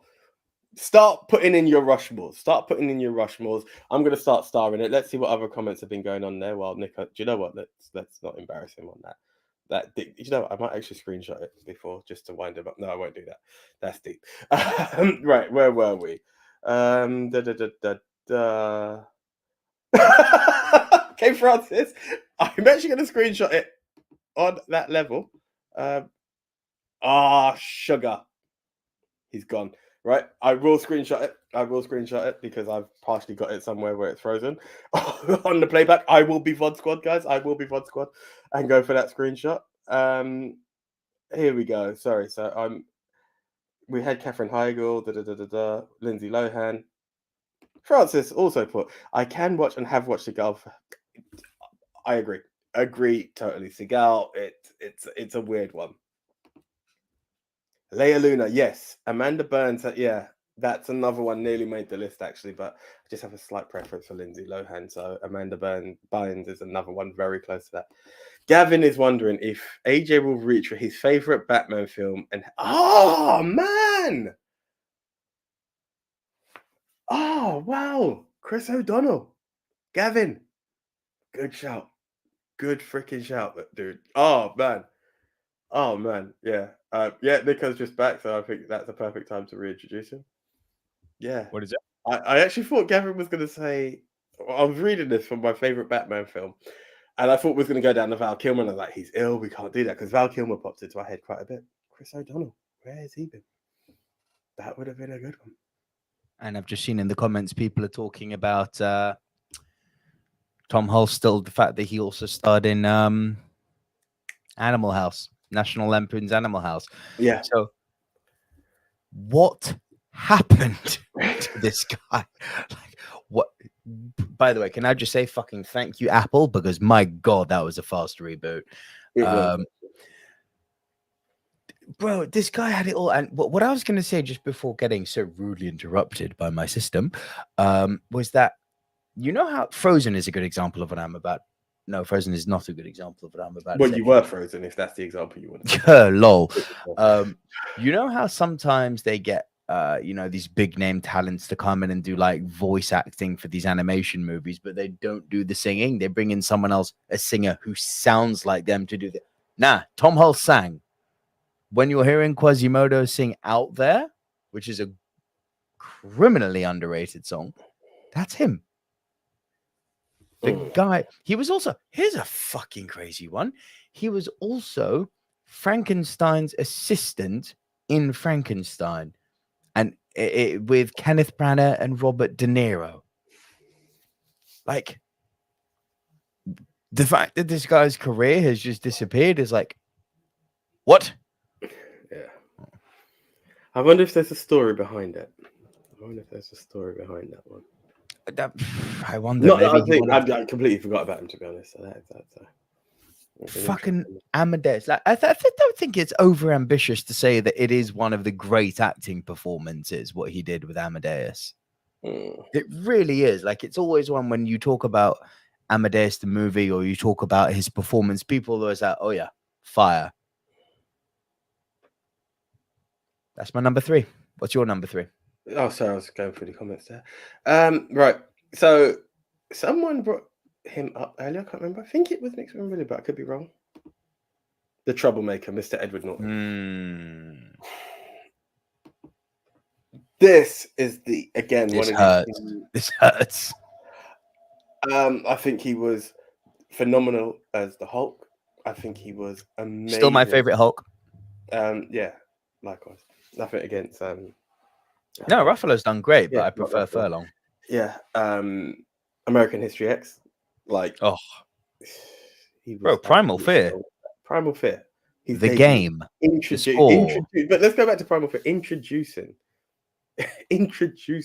Edward Norton. You know, that's what that was, and he delivered. And that's the thing. This guy is just talented beyond belief. Even in a flop like The Italian Job, you still get magnetized to what he can deliver. And I understand being passionate, but you know, again, Katherine Heigl, those are my easy watch films. I used to love watching those stuff.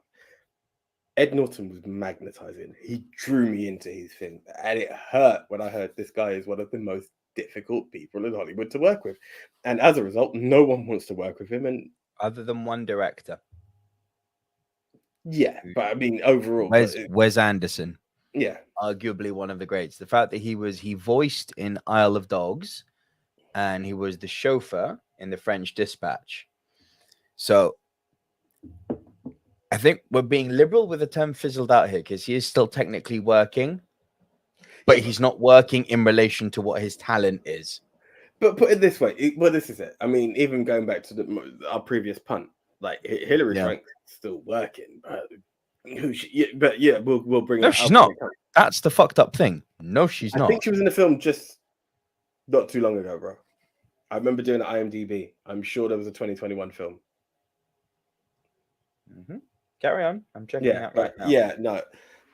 This powerhouse, you know, again, as you said, the chauffeur in a movie compared to it being an Edward Norton movie, you know, it's just wrong to say he's doing the voice work or what have you. This guy commands the screen when he's on it. You know, he owns it, and to feel that he's in that bracket is very sad to think of. Very sad to think of. So yeah. That's she did a TV movie in 2020 called Fatale that got pulled. Did I? Hold on. All right, over to you anyway. This is going to shock you, and this is going to shock a lot of people because technically speaking, this guy is still working, but it's all kind of bargain bin B-movie direct-to-home video stuff. Going back to it, she also done The Hunt. But anyway, we'll get back to this when we get to whoever it is on your punt list. Yeah, sorry. Continue.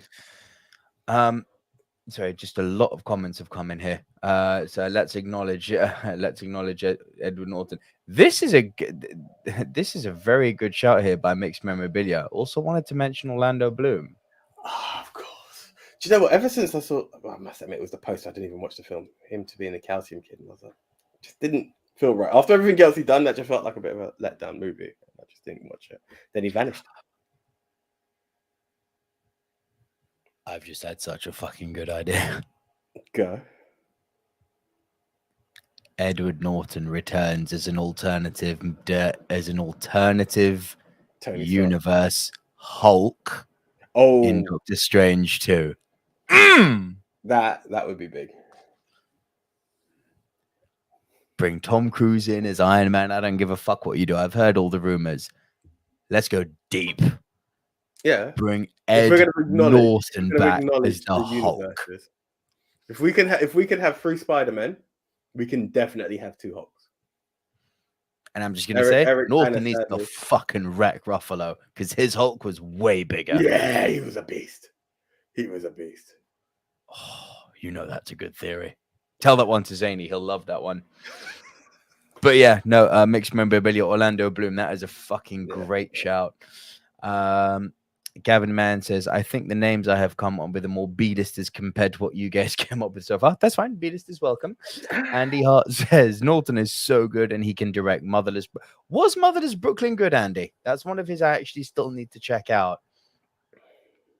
The Leia Luna says, Vertical Horizon and then was out. Yep. No, Vertical Limit. You're quite right. Yeah, literally that was the end of it. Billy Mount 3 says, have you seen the two movies Norton directed? I have not. No. I actually need to. Nathan Jordan, your brother, says, I saw Orlando on CBBS the other day. Oh, no. Yes, I think he does the Jack and Ori book reading or something. But, like, to be fair, Tom Hardy's done it as well. They just get, like, actual celebs. It's not like that. Oh, do they? Okay. Yeah. Tom Hardy's read a book for it as well. But, hey. The Leia Luna then goes on to say, I also remember these two ladies always being talked about as the next big thing, but didn't live up to the build-up. Eliza Dushku and Megan Fox. Listen, Megan Fox, we're going to get to. Eliza Dushku. I loved Eliza Dushku. Yeah. I there was something I loved about her when, aside from the looks, because she was so beautiful. For me, I thought she was a stunning woman.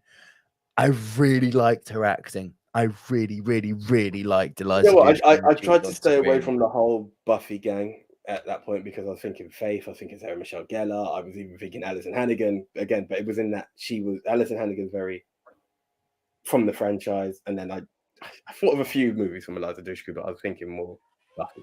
Yeah, I just left it.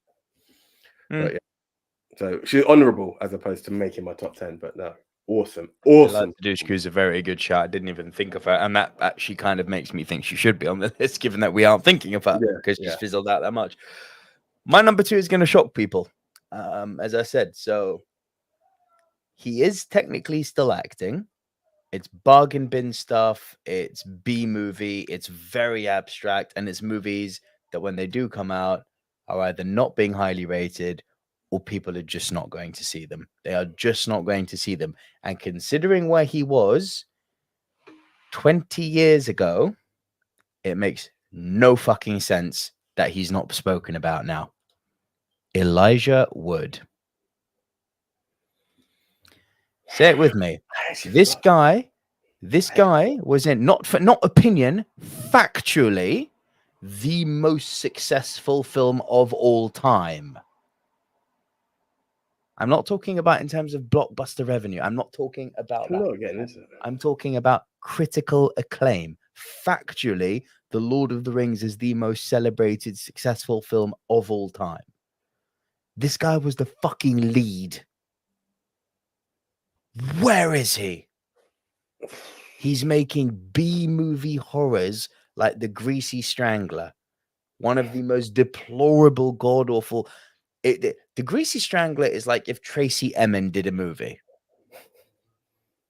It's like the argument being art is art because they did it, as opposed to actually having any, forgive me for using the word traditional, but traditional artistic merit. It's like, for me, I have to look at something and be like, could I do that? No. Okay, cool. That means you're more talented than me. I respect you then on a ground level. That's the starting point of how I consume art. Are you more talented? This isn't some sort of presumptuous, I'm super talented. Far from it. It just means that if I'm putting myself down here and I'm still saying, like, look, if I see that I can do something, No, I get where you're going. I get where you're going. maybe we shouldn't be using the big A artist word on yourself then. Because if someone puts a fucking banana on a wall and puts a piece of tape over it and just puts the fucking title like capitalism, it's like, why don't you go take a photo of a rocking chair in black and white and give yourself a reach around, you pretentious prick. So, Or sorry, while Tracy- you brought capitalism and art and performance, did you get a chance to watch any of those puppet movies that I suggested? The what, sorry? The puppet No, I movies. did not. Okay. No, I did No, not. because that just reminded me very much of The Hand, where obviously it's a beautiful story. Because I said reach around? No, you said where... Stop it. You set me up for it. No, we're talking government capitalism and whatnot, but yes, no. Well played. Well played. No, but look, real talk. The reason I've never respected Tracy Emin is because she does things like shitty toilets. She does things like condoms on beds and, you know, and tries to give them these sort of poignant yet very on the nose titles. And I think your kind of new wave artists will kind of gravitate towards that and kind of look at it as being disruptive to the system. And don't get me wrong, art by its very nature has to be disruptive. It has to constantly push boundaries. But as always, when you push boundaries, sometimes you go down easy streets and you go down a dead end and you get it wrong. I think Tracy Emin, while being a disruptor, keeps hitting dead ends. I'm yet to see anything she's done that makes me go, wow. And yet she's universally applauded. And I think, well, I think you're a waste of space. I think you're a complete waste of space. That's kind of what the Greasy Strangler was. And it's like, Elijah, you are Frodo, bro. You are the lead of the biggest, most successful film of all time. Where you at? It's a funny one because He's got the potential. Like, you go back. He's like, got the potential. He's got the acting chops. From a kid, he was North. Then you talk Green Street. Then you talk flipping Frodo. Like, he's done a mix of everything. Yep. Can't say anything about the comedy side, but like he's like Tom Holland, he seems to be forever baby faced. Yeah. Because he's getting on now. Like, you know, he's older than you and me are, and he still looks like he did in 2002. Yeah. You know, the greys aren't there. Elijah Wood is still baby faced. The wrinkles haven't come yet. I'm like, he's off with fucking Paul Rudd, fucking bathing naked in unicorn blood. I'm telling you.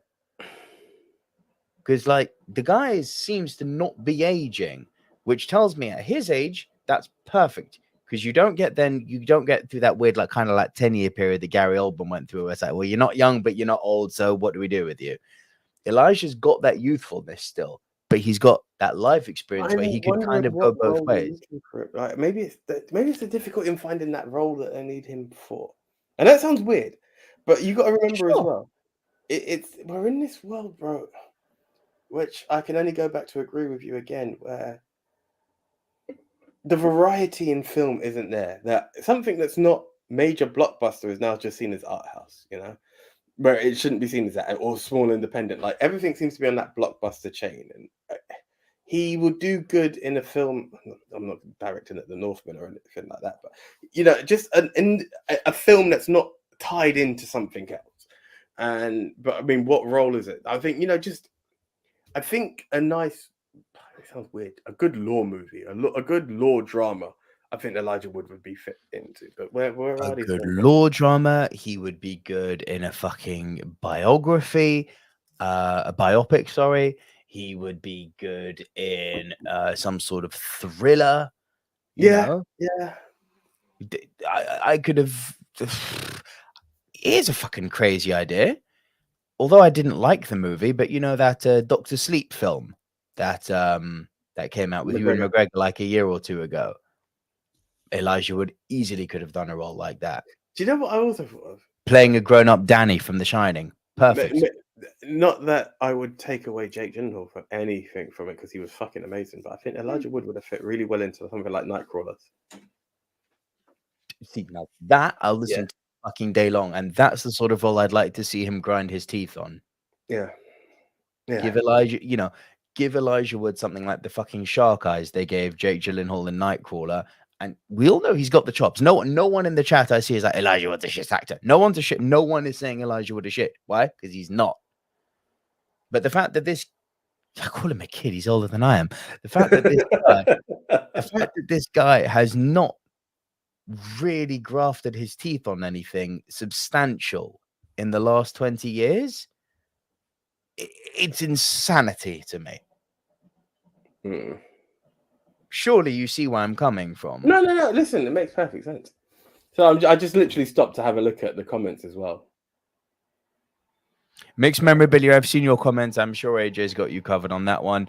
Francis Lalonde says Jesse Ventura and Hulk Hogan. Behave, Francis. Well, let me tell you something, brother. Yeah, that's as far as that's going to go. Thunder lips. Yeah. Okay, I see what you're talking about. Mm-hmm. Yeah, Billy Mount. Yeah. Bring up the comments, AJ, if you're reading them. Go for just it. looking because I saw the way you was acknowledging the Olsen Twins. That is another one with the Amanda Bynes and Lindsay Lohan, where it just didn't go too well. It's when childhood fame gets the better of you. Mixed memorabilia, we've acknowledged. Gavin Mann says 2 other memorables from the 80s: Yaphet Lotso and Kei Hui Kwan. Did I pronounce that right? Kei Hui Kwan. Yeah. The latter is meant to appear in Everything, Everywhere, All at Once. Okay. You heard of that one, I imagine, right? That new movie that we've been not privy to yet because it's not releasing here until May because UK. But yes, some love for Elijah Wood. Last time I saw Elijah Wood was in American version of Wilfred. Okay. Says Billy Mount 3. Yeah. Tucky, I was going to say Pierce Brosnan, but I feel he's done enough big stuff since Bond, including Blackadder. Yeah, whatever. He's coming up in the film, so it's kind of difficult there. He's my Bond and I love the man. Damn right. Indeed, he is our Bond for sure. Francis, I think with Wood, it was hurt with Lord of the Ring emphasizing Aragorn as the main hero with Frodo, Sam as support. That's fine, but that doesn't take away from the fact that he was still then, if you don't want to call him the lead, he was still a lead in the most critically acclaimed film of all time. The fact that this guy's not acting now is ridiculous. Andy Hart, I haven't seen The Greasy Strangler. Thanks for the Tracy Emin comparison. Now I know I don't want to see it. Fair play. My guy. Well, would you say it's not? Going back to it, as much as it's low level based on who is in it, is it actually a film worth watching? No. Or it's not? Okay. No. Fair play. Gavin Mann, last Elijah Wood film I watched was Eternal Sunshine, early 2000s. That was when he was having his kind of, hot streak. Well, we'll come back to Hilary Swank because that's still on Nick's list. Tucky says last thing I saw him on was Green Street. Yeah, which he was very good in. Which Gavin says was that the film about football hooligans. Indeed, it was. Yeah. Francis. So Michael J. Fox, more than the Rick Moranis, it's out of control. It's beyond his control. I think he's even down to he can't even do voice acting anymore. I love Michael J. Fox. Who doesn't? Yeah, that was such that heartbreaker, man. Absolute top guy. Yeah. Tucky goes on then to say about this one here about Elijah could have done a Paul Dano type Riddler. That was something else I was going to point towards as well, and I think Sin City he was very good in, wasn't he? Yeah. And he didn't say a fucking line, and he was still powerful. Yeah. Andy Hart says, "Would look similar role? I'm just saying that kind of role. I'm not saying I would have replaced him. As I said, I wouldn't have replaced Jake. I also don't think Wood has had the opportunities that Jake has had. That might be down to the fact that he's just not as good, but I'd like to see Elijah Wood star in something really gritty, something like, a David Fincher movie or a David O. Russell movie or something gritty, which is going to make people go, or a Dan Gilroy movie, which people are going to go, fucking hell, Elijah. I didn't know you had that gear in you because I believe he's got it. Yeah. That's a good point. I hadn't actually thought of it. I hadn't. Which makes Wood not acting nowadays. But legitimately, what was the last film you saw Elijah Wood in? The Hobbit, where he was a cameo. Yeah, actually, yeah. But I was going on to full film. It would be Green Street. It would actually be Mean Street. Green Street or Sin City, I guess, right? Yes. Because I did see the Sin City after. Yeah. Leia Luna says, "Yep, agree, Nico. I've just accepted Elijah is loaded from Lord of the Rings, and now just chosen passion pieces to see how artsy he can get. Lol, completely agree, and he should stop right now. And just Elijah, come back, please, come back. Elijah Wood in some time. Listen, Elijah Wood in some time travel project could be interesting. Why the fuck not? There's so many things the guy can. The potentials are limitless. Yeah, there's a lot he could do. I'd like to see him as a villain. I think, but again, I think it's that kind of side of him. Again, when you see the Riddler part or the Nightcrawler part, it is literally that vision of him. You see him really getting to grips, and it's it's the contrast of that said baby face that you mentioned that would actually put people off because it's so menacing that something so innocent, someone so innocent looking is actually doing something so maniacal. I think it's a perfect juxtaposition. I have just come up with an idea. Okay. Daniel Radcliffe as Wolverine.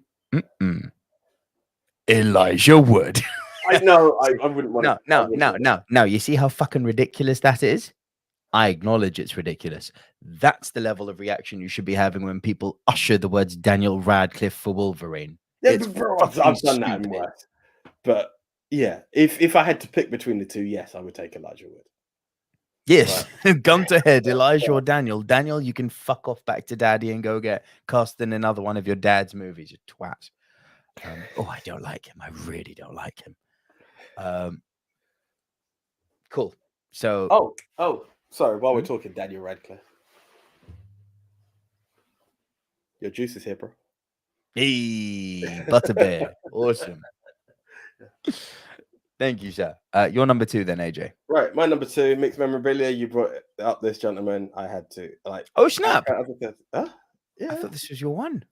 Nah, man. Chris freaking Tucker. Well, he found booty. He found Buddha, didn't he? Well, I just don't find religion, and I can't go against someone for finding religion. And I think it was down to Rush Hour 3, which was like his last outing, as far as I'm concerned. He may have Silver Linings Playbook. Okay, right, but like at the height of it all, when everyone was looking out for it, and it was like Chris Tucker, Jackie Chan all back together, and I think I always remember the director saying, I think they wanted him to say something to the villain he killed. It was meant to be something like, "You're one crazy bitch" or something like that, and he didn't want to do it. He didn't want to say it, and I can't remember if he said it or not. But that's how deep and devout he was, and the world is dying to see Chris Tucker back as Smokey one last time in one last Friday film, and it's like, but he just wouldn't be able to play that role again. You don't want to see him back as Carter. Timon. Yeah, he literally was the funny man. He was everyone's funny. He was that comedian. He owned it at that time. Everyone was, a Chris Tucker movie. Let's do it. You have to go and see it, and it just off the cliff. Just okay. And you see it, and you've seen that this guy is facing bankruptcy. And it's like, dude, all you have to do, the films are there waiting for you, and it's just they haven't come to fruition. And it's like, you're a bigger Chris Tucker guy than I am, but that's because I haven't seen the Friday movies. Oh, it's only Friday 1. There was no Friday movies. It was Smokey. I thought there was like Friday, and then there was like no, but Smokey, Chris Tucker was in Friday. Forget next Friday. Forget Friday after next. He was in it, and after that, we're Mike Epps had taken over as the Ice Cube sidekick. Essentially, Smokey's gone, and now he's moved town, and his cousin is now the role. But everyone's like, "But this is cool, but we need Smokey back." But Smokey was the best. Smokey was that magnetism. It was that, but it's Agent Carter. He became more than that. People even down to the madness of his character in Fifth Element. Chris Tucker is just gold. He was, and it's gone. Wow. Yeah. It's a crazy one. Yeah. Andy, I see your comment. You've already come up with the perfect casting for Wolverine. Mwah. Thank you. Y'all know it should be fucking Zac Efron. Right, my worst. I have two, AJ, because one is wishful thinking, as in, I wish this guy's career would fizzle out. And one is the punt from earlier. Okay. Let's deal with the punt from earlier. Megan Fox. Mm-hmm. Because let's be real. Has there ever been a case of Hollywood casting someone purely for their looks more than this? Probably not. Maybe Rosie Huntington Whiteley, which is kind of literally, let's see how bad we can really get. Again, both Michael Bay castings. Just saying. This girl was not talented, was very attractive and charismatic, but she was not talented. Her acting she's not gonna deliver scene stealing films. She's just not. She fit in the category that it was. Like, she was in the blockbuster attraction films, and that was it. Yep. She was in the blockbuster attraction films, and she was in the bargain basement kind of sexy horror movies, like Bloody Valentine or whatever it was called. This girl owed a lot of her career to being cast in Transformers and for Michael Bay using her. Now, I've made no mistake on this channel and on this podcast that I do not like Michael Bay. I think he's a twat for numerous reasons that I have discussed so many times, and I do not like his movies. But I'm also a believer of don't bite the hand that feeds you. Like, say what you will. Yes, is the guy he brought them to you. He brought them to life for you. So he gave you your career, and you then go and call him Hitler. Sorry, you're talking from her perspective, yeah. He gave you your career, and you then call him Hitler. I don't. That's proper duh. Yeah. There's no other way to describe it. It's proper duh. Megan Fox, Charlie Sheen are in that same sort of. Oh, okay. But again, Charlie could act. Charlie could act. No, Charlie can act. But what I'm saying is, when the world had pretty much left him and he just had 2.5 Men going on, he took which he was still great in. He was awesome. He was way better than Ashton. Oh yeah, it's not even a comparison. But he still had a beef with the person who was keeping him, putting the change in his pocket. However, and I'm not taking sides on either of this. Fucking tiger blood, I'm telling you. I'm not taking sides for anyone on any of this. Let's not, again, going back to it, you don't bite the hand that feeds you. But if the man's moving like a freaking tyrant, and I'm not saying I'm going to use the likes of Hitler to be any like form of comparison, it shouldn't be hidden either. Like, if the guy, it's not. Michael Bay is notorious for being an absolute monomaniacal, micromanaging bully on his sets. Like, he's one of those guys. He's Vince McMahonian on his sets, from what I've read. Like sneeze and you'll lose your job, that type of thing. I'll tell you what, although I don't like his movies, there's one thing he does that I will always give him credit for. Although all of his movies, yes, they're millions, hundreds of millions, right? He always knows how to maximize his money.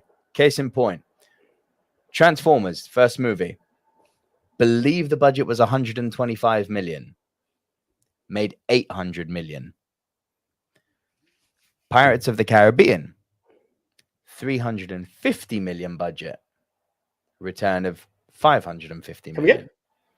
Pirates of the Caribbean, the third one, the budget was 300. Yep. Okay, so 350 million. Yeah.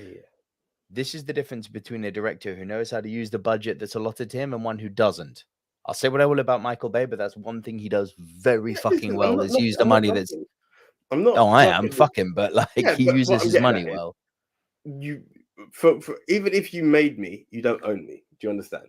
So if I have to come back and be like, this guy's a prick...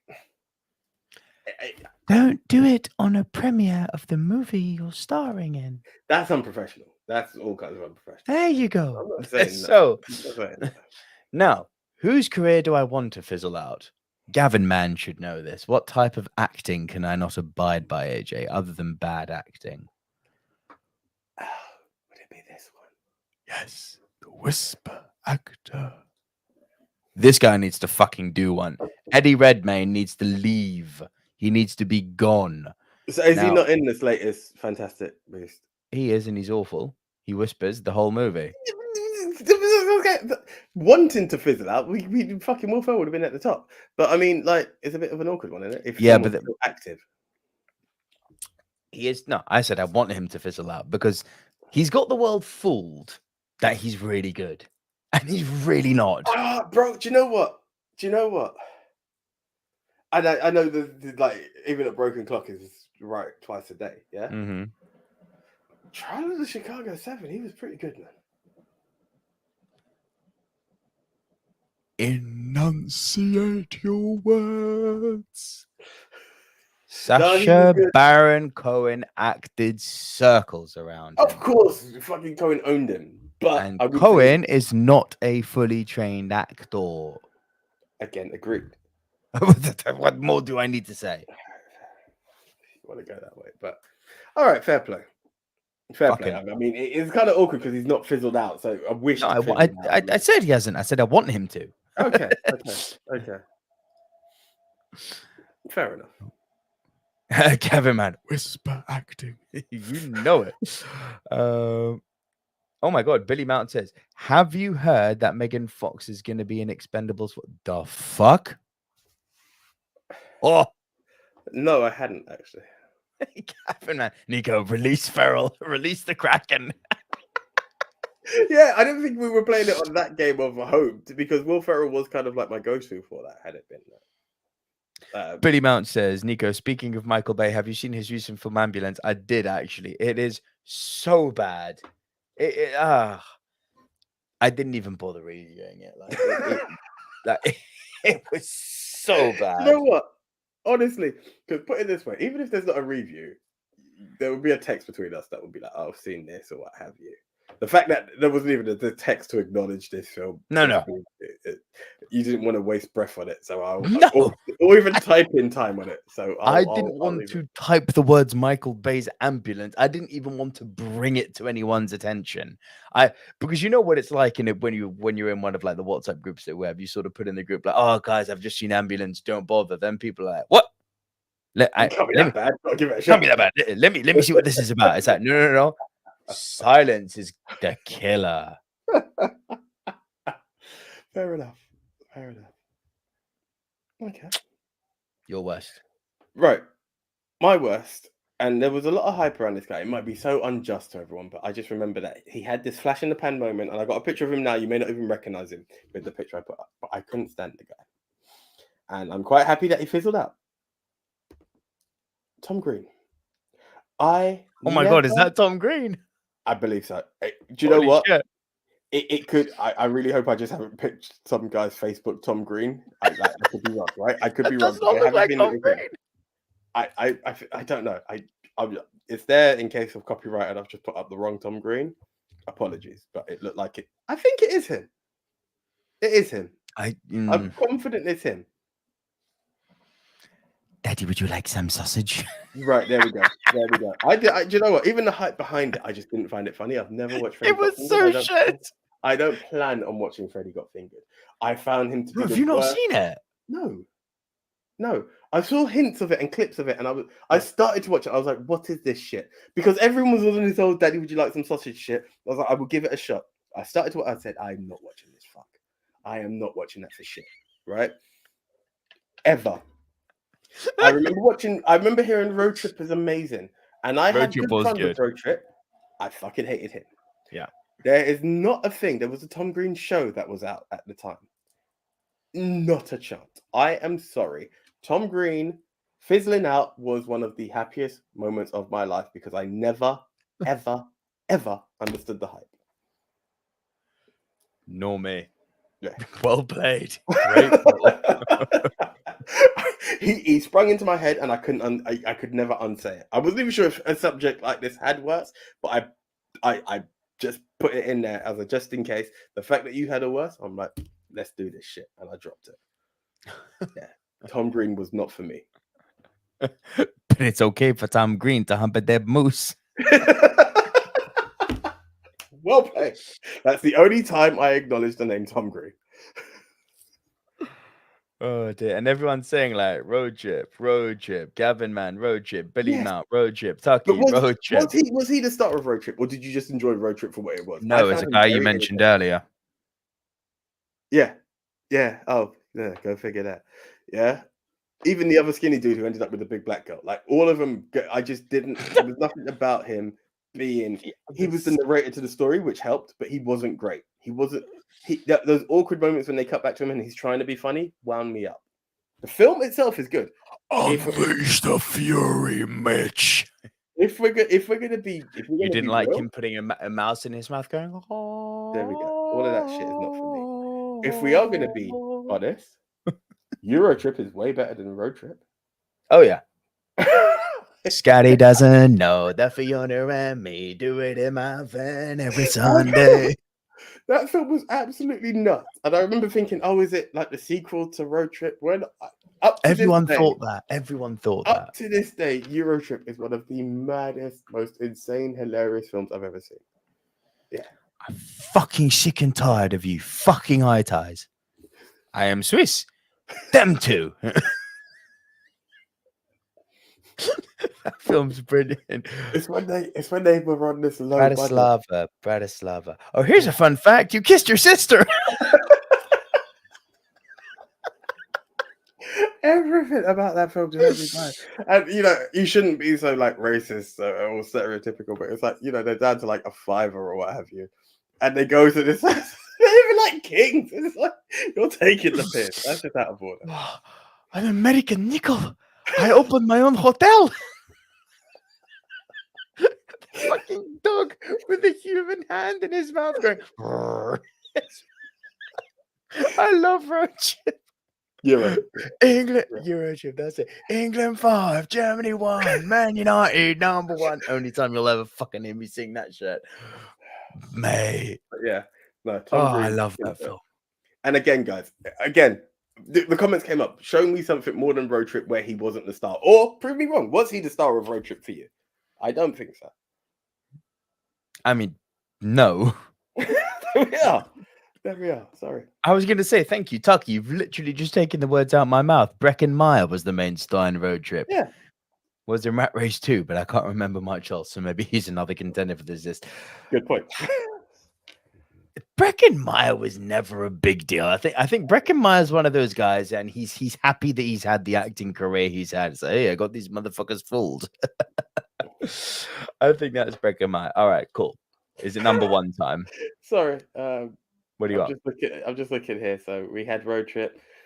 Despite how bad Freddie Fringard was, Rip Torn was pretty damn it. Maybe, but again, it wasn't Tom Green. The guy was a prick. Sorry. Daddy, would you like some sausage? Andy, just had to Google Tom Green. Not heard of him. The only film I have seen him in was Charlie's Angels, and that was terrible. There we are. So mixed memory really also put this one. Dolph did actually cross my mind, actually. It's at a far level of makes memorabilia. Full statement is, guys, here's an opposite view of someone I would like to make a comeback, Dolph Lundgren. I'm kind of mixed when it comes to Dolph, if I'm honest. So he was in the Dolph's done fine for himself. He's been in the Expendables franchise. He was in Aquaman just 3 years ago, and he did Aquaman. That's my thing. Right, that's like one of the few good. Well, good. It's an okay DC. It's okay. By DC standards, it's good. Put it that way. I get. Man of Steel is still their crowning achievement in their DC verse. It's all downhill after that. Like Wonder Woman's probably the next best movie. And then the Schneider Cut. Yeah, then the Schneider Cut. I'm gonna be weird here and say the original Suicide Squad because I fucking love that film. Yeah, it's mental. It's mental. You didn't get into it. No, I said it was part of the universe. I said it was. Yeah. I obviously, but it was actually part of the universe. Yeah. We had. Do you remember how much you and me freaked out in the cinema in that movie? Like it was just like, it was like, here's all the candy, you fans. Here, have some candy. It was great. Is that? Fucking Harley Quinn in her proper outfit. Do you remember when you grabbed me? You were like, yeah. I was like, oh my god, they paid homage. Oh my god, that was awesome. Yeah. It really go on. I can see Gavin. Yes, Rat Race would qualify for it. It did make my list, Gavin. Thank you very much. That is very true. Yes, he did used to date Drew Barrymore, Tucky. We're talking Tom Green, and I always thought how and why. Drew Barrymore nearly made the list as well, actually. Yeah. She was on the list, and I just substituted her very last minute. Actually, for my number one, because I realized I left her out. Yeah. I've just figured out who your number one is. Yeah.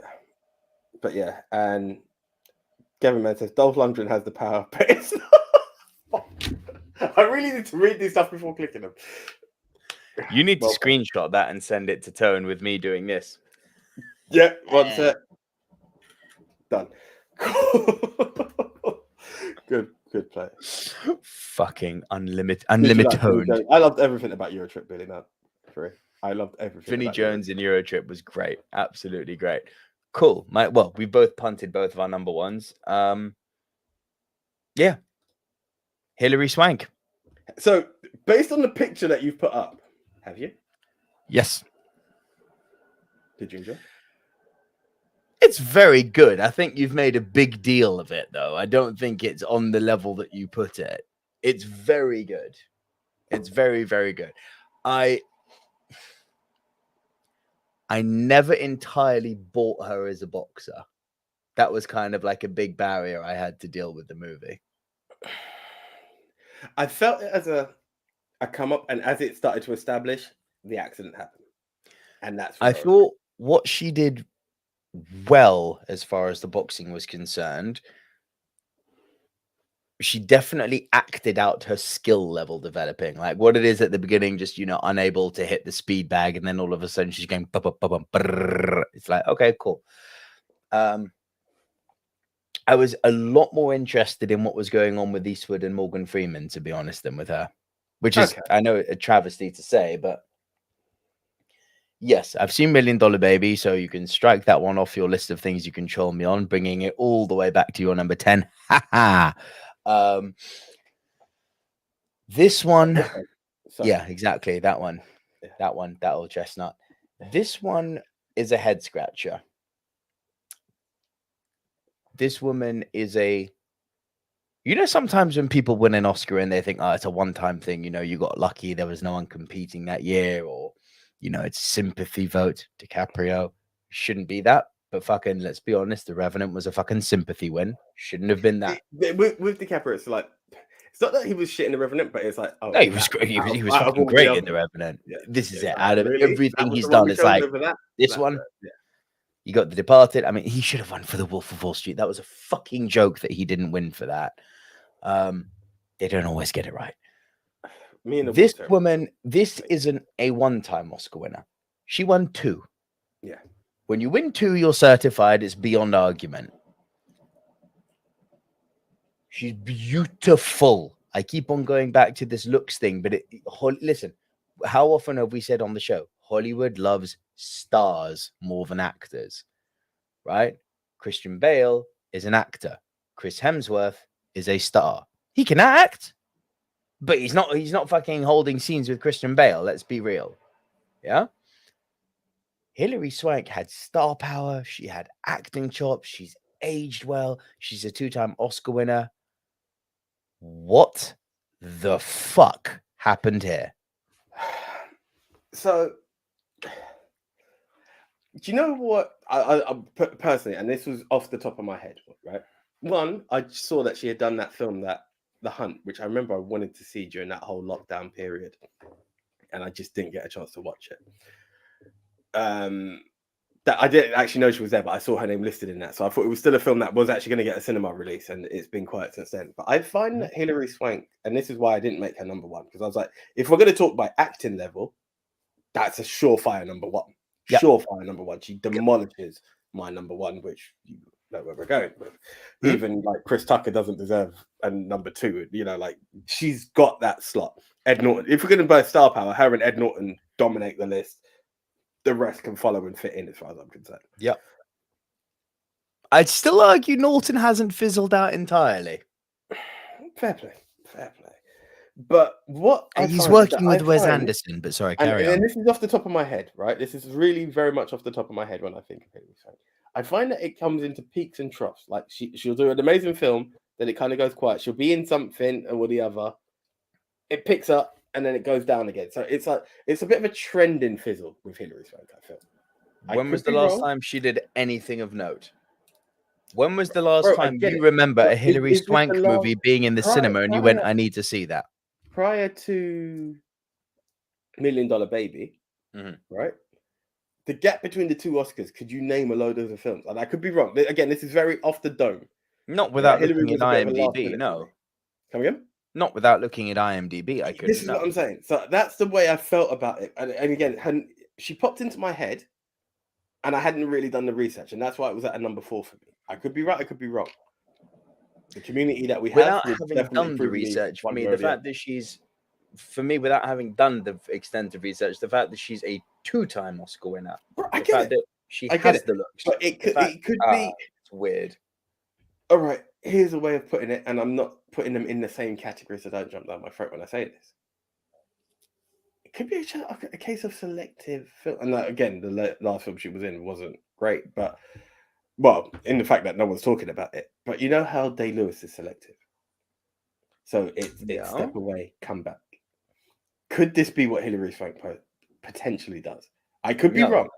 No, because she hasn't acted properly in years.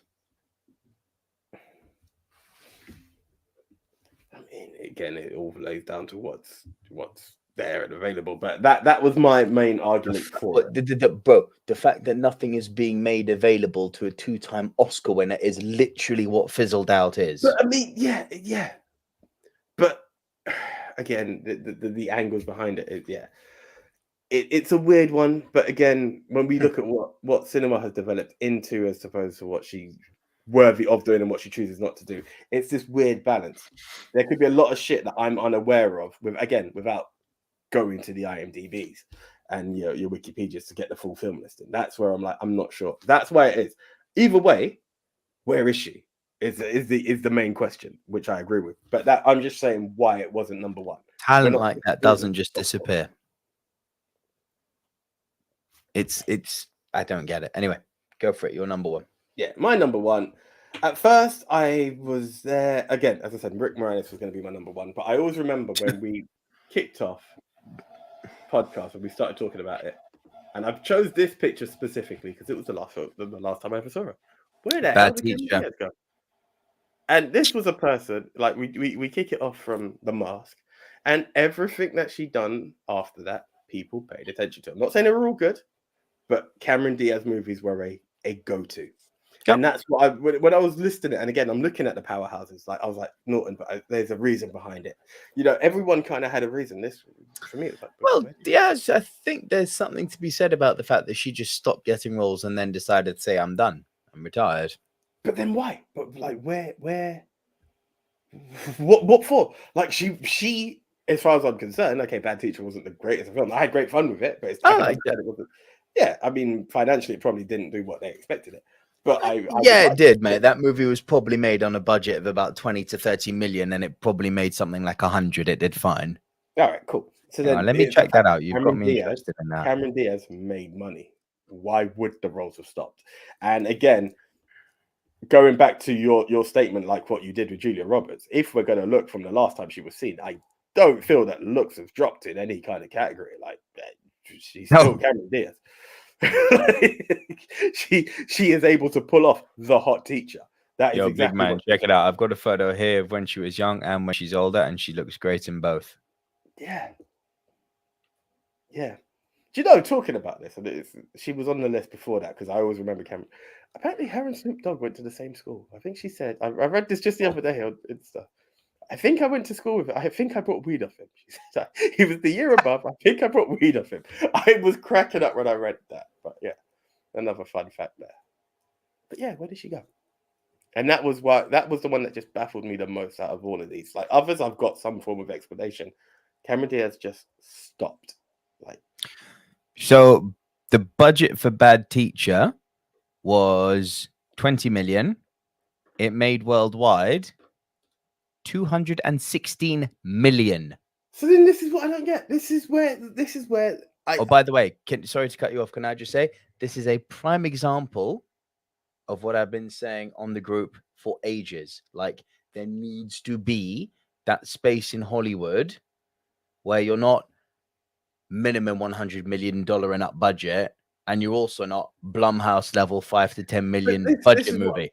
You need that 20 to 40 million budget movie, and they don't seem to exist anymore. This is what I was going for when I was talking about.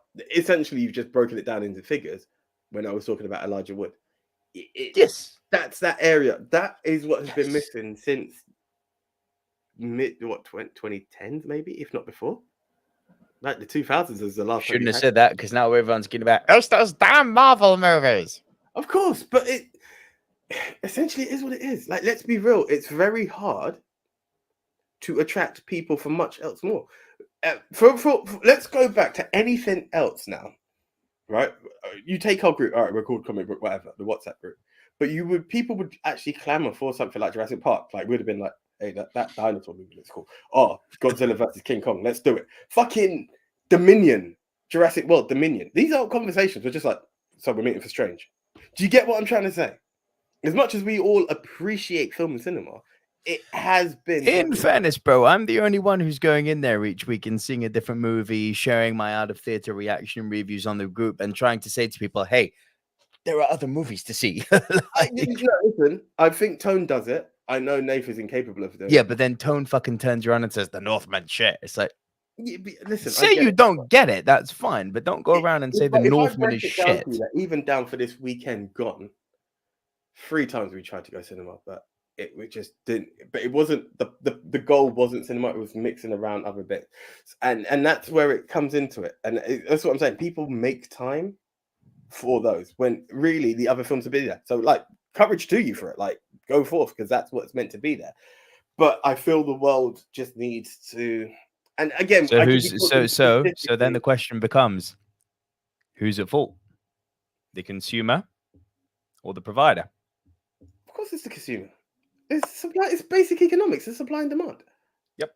But people want to blame the studios for those damn Marvel movies, of which there are 5 that come out a year. And this last weekend, there were like 4 completely no sequel, no reboot, no sidequel, no spin-off, no big IP.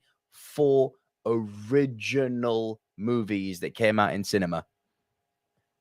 Sonic made more money than all of them combined. I don't watch much TV, so I can't answer this question, but I would like the world to answer it for me. What is the marketing like for these stuff? Because this is also where the studio will have to take part of the blame. You need to put an investment in something that's not an IP to convince the world into it. Now, if it does happen, I don't watch TV, so I can't say. I legit can't say. Whereas Sonic will catch your attention. Trailers drop on YouTube now, not on TV. There's literally channels like Film Select. There are channels which the big studios funnel their trailers through. IGN do it. Film Select do it. I get it. Like, but those notifications, if you care and actually give a shit about things like, and that starts with you. If you care and give a shit about what people are labeling the survival of cinema, which is the dumbest thing I've ever heard, but like, let's go with this idea, labeling this the survival of cinema, right? The onus definitely is on the studio to get you interested. There's no doubt about that. No one's saying otherwise. These smaller budget films do not have the budget to go and do these big marketing campaigns that the blockbusters do. Consumers need to be understanding of that. Consumers can make a small effort to go to a fucking trailer channel, hit that little notification bell, and just be, and then I had one pop up today that I've never heard of. But that is as a film fan. As a film fan, that is that. As a casual, that's who we're talking to. Yes. No, but what I'm talking about, we're talking about the survival of cinema here, right? Aside from this, right? From that same argument you're taking, and that same token, from that, the same way Morbius can pop up in between, just to reduce that fucking investment in that popping up between every music video I'm going to watch on YouTube when I'm going to YouTube. It wouldn't hurt to get a little taster to show people that there's something other than comic book movies out there. That's all I'm saying. Because that's essentially how a trailer captured you. As a film fan, that's a complete different story. Your ear is to the ground.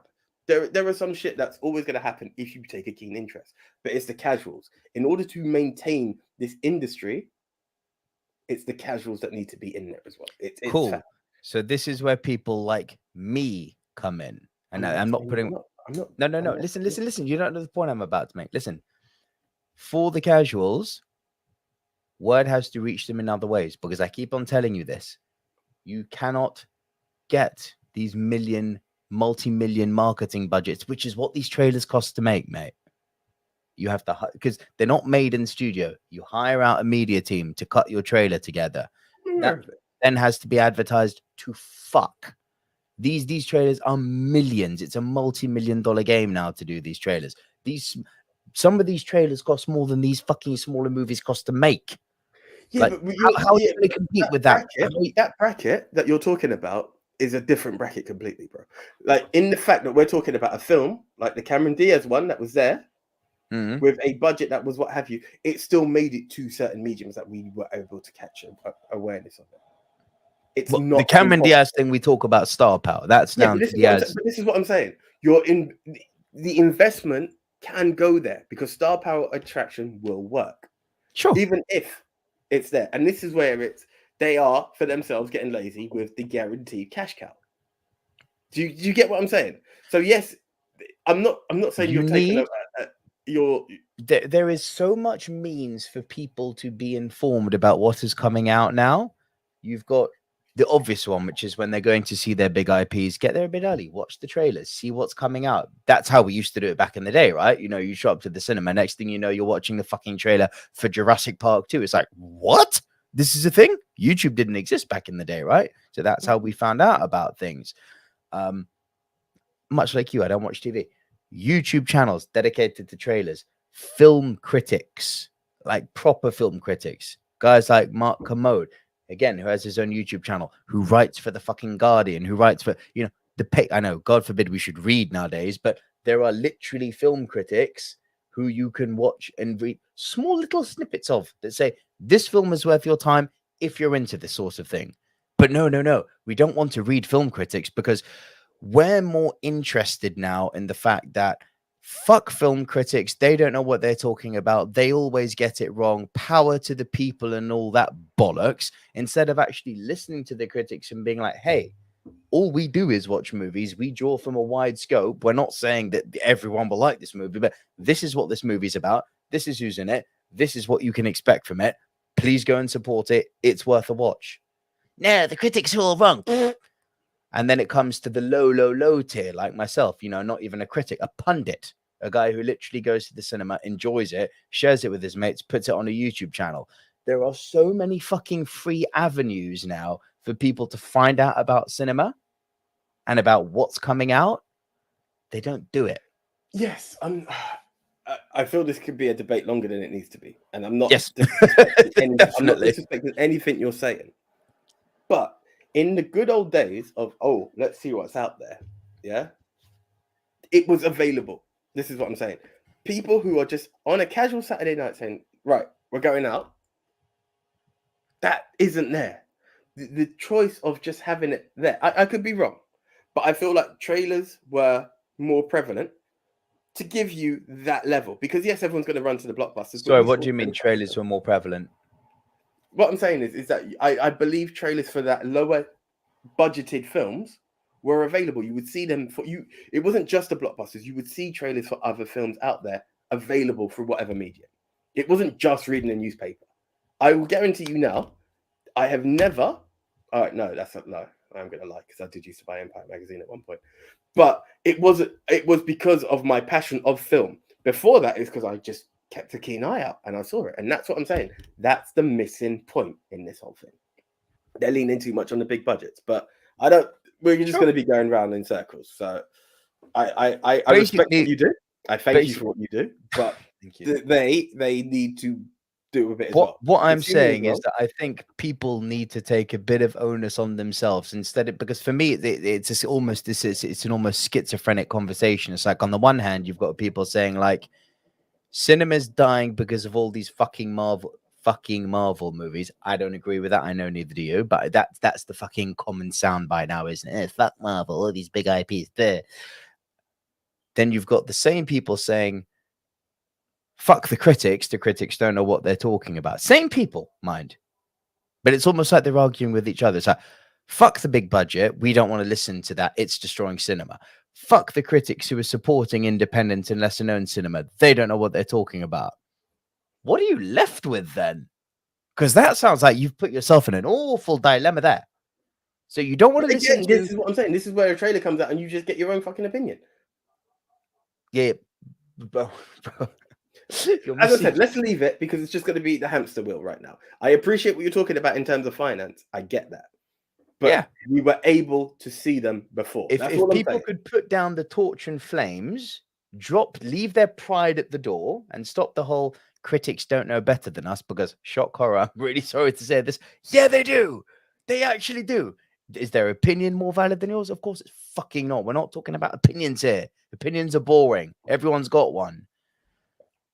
Are they more informed than you? Yes. Listen to what the people informed say. You don't argue with the math teacher about fucking maths. You don't argue with the physics teacher about quantum mechanics, unless, you know that shit better than they do, in which case, fine, right?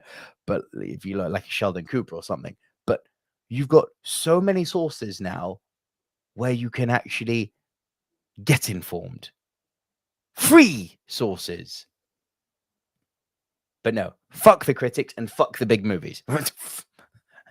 And cinema's doomed. Oh, gee, I wonder why.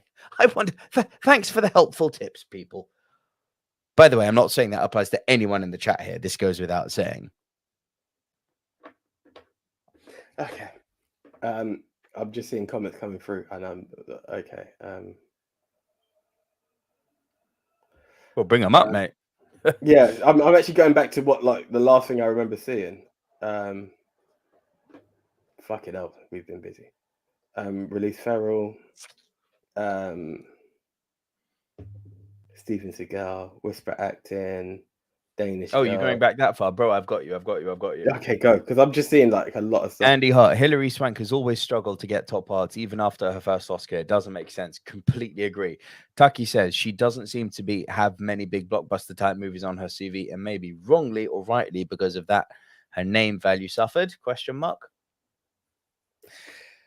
I'll listen to that logic. There's certainly something to be said about big actors, Jared Leto, I think, being a great example of this, who go and win an Oscar, then go do big budget stuff to, get their name in the public sphere, then go back to doing art house and kind of seesaw back and forth between the two. There's definitely something to be said about being smart like that. Andy Hart says, Cameron Diaz hit 40, didn't want to take the parts that fucked up Hollywood offers for women of her age, so she walked away and retired. Then respect to her. Fair play. In which case, it's not a fizzle out. Well, no. We make both of them. Gavin Mann says, speaking of working with a budget, John Carpenter is your man. I'm almost tempted to say he fizzled out as a director, despite how much I love some of his films. Carpenter is a great shot. The Thing. There you go. Look at what he did with nothing other than some fucking snow and puppetry. Insane. Andy Hart says, big IPs make all the money, but wouldn't exist without the industry as a whole. It's the mid-budget movies that come out each week. They keep the cinemas open for when the big movies come along. Yep, correct. Gavin Mann says 70 to 80% of the biggest box office films are from a franchise or IP, and that is the problem. The Leia Luna says she had gotten married, had a baby, and I think she decided to want to be a mum full-time instead of putting the long on-set hours and missing time with her child, which as a new father, I respect. So it's not a fizzle then. She's taken the decision to walk away by the sounds of it. Good. Makes me happy for her. Francis On says critics should be used as a guide tool along with popular word of mouth for deciding whether to jump into an opening night viewing or simply wait until DVD release. Yes. And that's, by the way, shameless plug here, but you'll notice since I've started doing reviews again, I never give a rating out of 5 or 10 or star rating or any of that. I literally say, see it in the cinema with a warning of what you can expect. Don't bother, wait for it at home. Like, I've got a ranking system now, which is exactly what Francis has just talked about. And if you haven't seen my reviews, they're on the channel right now. There's one for the Northman in the description below, which I'm very proud of. Tucky says, there definitely was an element of mystery pre-YouTube and social media. The only way you'd catch a trailer was on TV or at the cinema. Other than that, you go into the cinema blind. I prefer that. It was nice. And there was magic back in the day, wasn't it? Where you'd kind of go into the cinema and be like, "Oh fuck, what a trailer!" There was a buzz about going to see trailers, wasn't there? Now it's like, I don't know. You see the new Star Wars trailer on your fucking like itty bitty phone, which is not how those trailers are meant to be consumed. And then when you see it on the screen, it's a different experience, isn't it? Because it's like, oh wow, look how big it looks. The way it's meant to be seen. But the surprise and mystery that's just been alluded to is gone, right? Yeah. It's sad. Francis Lalonde says, critique, this movie succeeded, failed because versus rant, this movie sucked. Yes. And that's why I took exception to what Big Tone said. It sucks. It's shit. It's weird. I'm like, it's weird. Yeah. But the artistic... Again, I'm not defending him. He could do that on his own. But it was more of a kind of a... What did he say? Long story short, he said something along the lines of, he doesn't believe the group by which we were aiming, he's talking to, would appreciate it. I think he found... I agree with that. Yeah. Sometimes I think these guys are being... I think we underestimate what attention, because I think there's some film aficionados out there. We just tend to lean more towards the blockbuster talks sometimes. I don't know, man. It seems every time I've mentioned something which is a bit avant-garde or a bit out there, people have either gone, it's fine, or they've gone, I don't like it. So just saying, that's the experience I've had on that group. Gavin Mann even says, Nico, I can hear Big Tone saying that. Okay, right, thank you. The Leia Luna says, I only use ratings to decide which movie to watch first between two movies. Leia, I wish every film fan was like you. See all the movies, budget allowing, of course, and time allowing, of course. But that's our list, guys. It's your Rushmore time now. We've got a few of you which have sent in your lists. Francis Lalonde says, my Rushmore, Bo Derek, Madonna, Julia Roberts, Lon Chaney Jr. I'm not going to lie, I don't know the third one. The fourth one. Lon Chaney, no. You've edutained me there, Francis. Mixed Memorabilia says, my Rushmore, not in any order, Edward Norton, Hilary Swank, Charlie Sheen, Julia Roberts. Okay, that's twice now Julia Roberts' name has come up. Gavin Mann says, Brendan Fraser. What a great shout. Ralph Macchio. Talia Shire, great shout. Michael Keaton, yep. Mara Wilson, Edward Furlong, Corey Feldman, Steve Guttenberg, Macaulay Culkin, and John Travolta. I mean, they're all valid, Andy Hart says, my top four, Wesley Snipes, Adrian Brody. Brody's working with Wes Anderson. Wesley Snipes, Adrian Brody, Hilary Swank, John Travolta. Twice. Travolta twice, yeah. Robert Downey Jr. twice. I think from that, Julia Roberts kind of needs to be on this. What do you think? I have no problem with that. Again, I'll go with it. I think I read that she did stop for Parenthood, but people seem to be more clued up, and no one has said otherwise. So I'm going to go with it. Can I have Hillary? I have no beef with that. It's my number 4.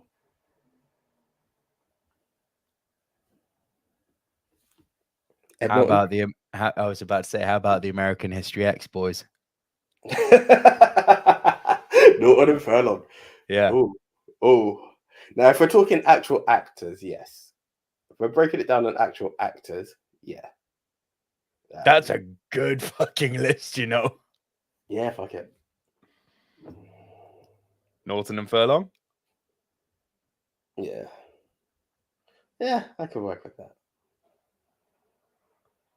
Is there anyone else that you were toying with? Not that I think they would get any respect. I mean, again, we're going to be like, did Chris Tucker really fizzle out because he chose religion? Sean William Scott is only going to be called Stifler. These guys actually have variety. So on that wave. Well, it's funny you say that. Makes me remember Billy says, I do think Chris Tucker should be in the final 4. Okay, guys, I'm going to put it out to you guys. Furlong or Tucker? I think Norton's more cemented in than. Mixed Memorabilia says, no one has mentioned Mel Gibson, or have I missed something? Well, do you know what happened?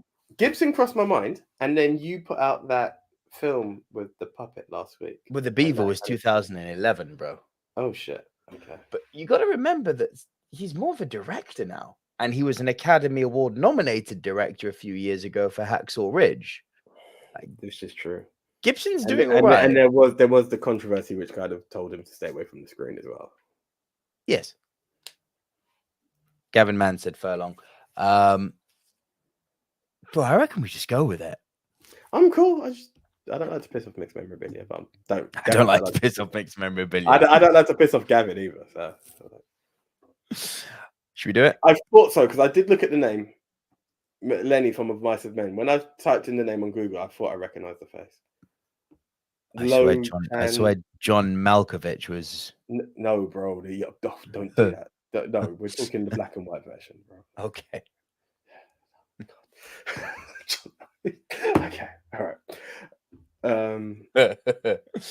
Ladies and gentlemen, the official movie Mount Rushmore of actors who fizzled out in no particular order is Julia Roberts.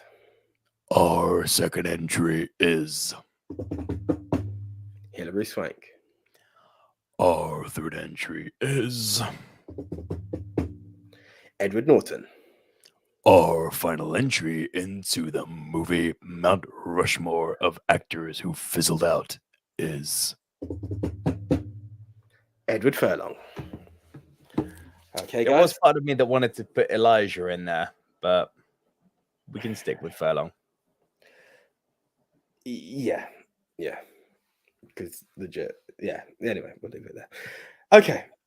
Guys, so now you know what to do. Just head on over, as we said at the top of the show, just head on over to @MovieMT We will be putting up our poll there.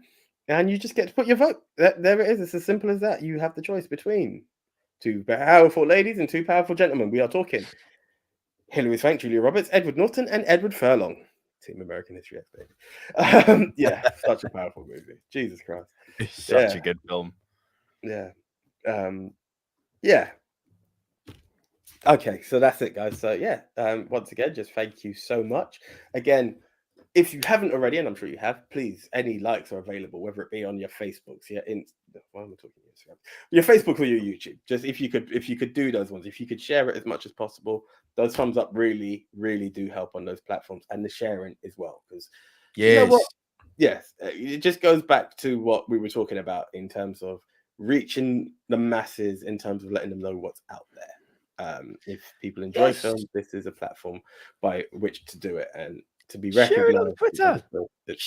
Share the link on Twitter, guys. You know, you've all got Twitter platforms. I chat with a lot of you over there. Share it on Twitter. Get the word out. Tell your followers that they're missing out. Your followers are likely going to have the same interest as you. Bring them for the fun. Yeah. So we truly do appreciate each and every one of you who come in weekly, and all new guests as well, whether it's new because you've just been on Twitter or pod and coming in. Live Squad, Pod Squad, VOD Squad, no matter which platform you've found us, we appreciate you, and that's the key part. And yeah, long may it continue. So thank you once again. Thank you to the Leia Luna for joining us. Thank you to Wayne McAuliffe for joining us for the first time. Thank you to Mount Billy Mount 3. Thank you again. That's all new names I'm seeing in the chat. So really thank you everyone for joining us. Question here from Francis Lond. Topic, I'm assuming, for next week. Nicolas Cage. Okay, that part threw me off. I was like, is it a different topic? Have you not seen the trailer for the Unbearable Weight of Massive Talent? I've seen part of it, but there's more the posters along the buses that I've seen. Bro, it's so funny. The part where he goes up to Pedro Pascal and he goes, "This guy Harvey, he's not gonna want me to like sleep with his wife or anything. I am Javi." Okay. It's fucking great. I really, really want to see it before it leaves. I actually wanted to see it this weekend, but I was on the other side of London and I just couldn't make it. I couldn't make it in time to catch to catch a screening, essentially. And it's top Nicolas Cage movie. Yeah, guys. I don't know if we'll ever do a bottom anything because we're not here to like bash someone's work. It's like, Uable.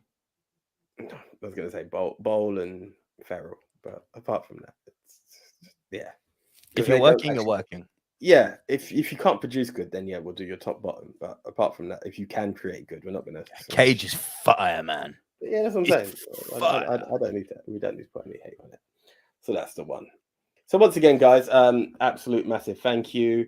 If you do want to pass it on to anyone who's a poddy, any pod squad people out there, we are available on Spotify, iTunes, Apple Podcasts, Castbox, Deezer, Spreaker, iHeartRadio, Podchaser, TuneIn, Stitcher, and Geo7. All people have to do is search for movie Mount Rushmore. And if you like the content that we bring you, which is each and every single week, right here on the Silver Screen Dudes YouTube channel, or indeed, as AJ said, on our podcast platforms, Movie MT Rushmore, you will find a link down in the description below that will take you to buymeacoffee.com/movie dudes. And for literally less than the price of your daily Starbucks, because I know y'all are drinking Starbucks on the daily, paying that £3.95 for a fucking latte. I hear you. We all do it. Yeah. For less than your daily Starbucks, you can just show these two guys who kind of put 2.5 hours in every week to prepare shows for you, hopefully make you smile and laugh a bit. There's no expectation, but if you do want to support us, the option is there. Option is there. That's the one. Okay, guys. Been an absolute pleasure as always. So until the next time, I am the one AJ Anthony Jordan. And to answer Andy Hart's last question, Cage best films or his best performances? That's a very good one. We're going with best films, right, AJ? It's normally a mix in it in this kind of categories, but yeah, it's both films. So best fake Cage films. I'm Nico Liro. Shout out to all of the Nicoholics. I know you're mostly I'm with AJ, but shout out to the guys who are on my side, and I'm the Nicoholics. I'll see you guys all next week. All right, have a good one.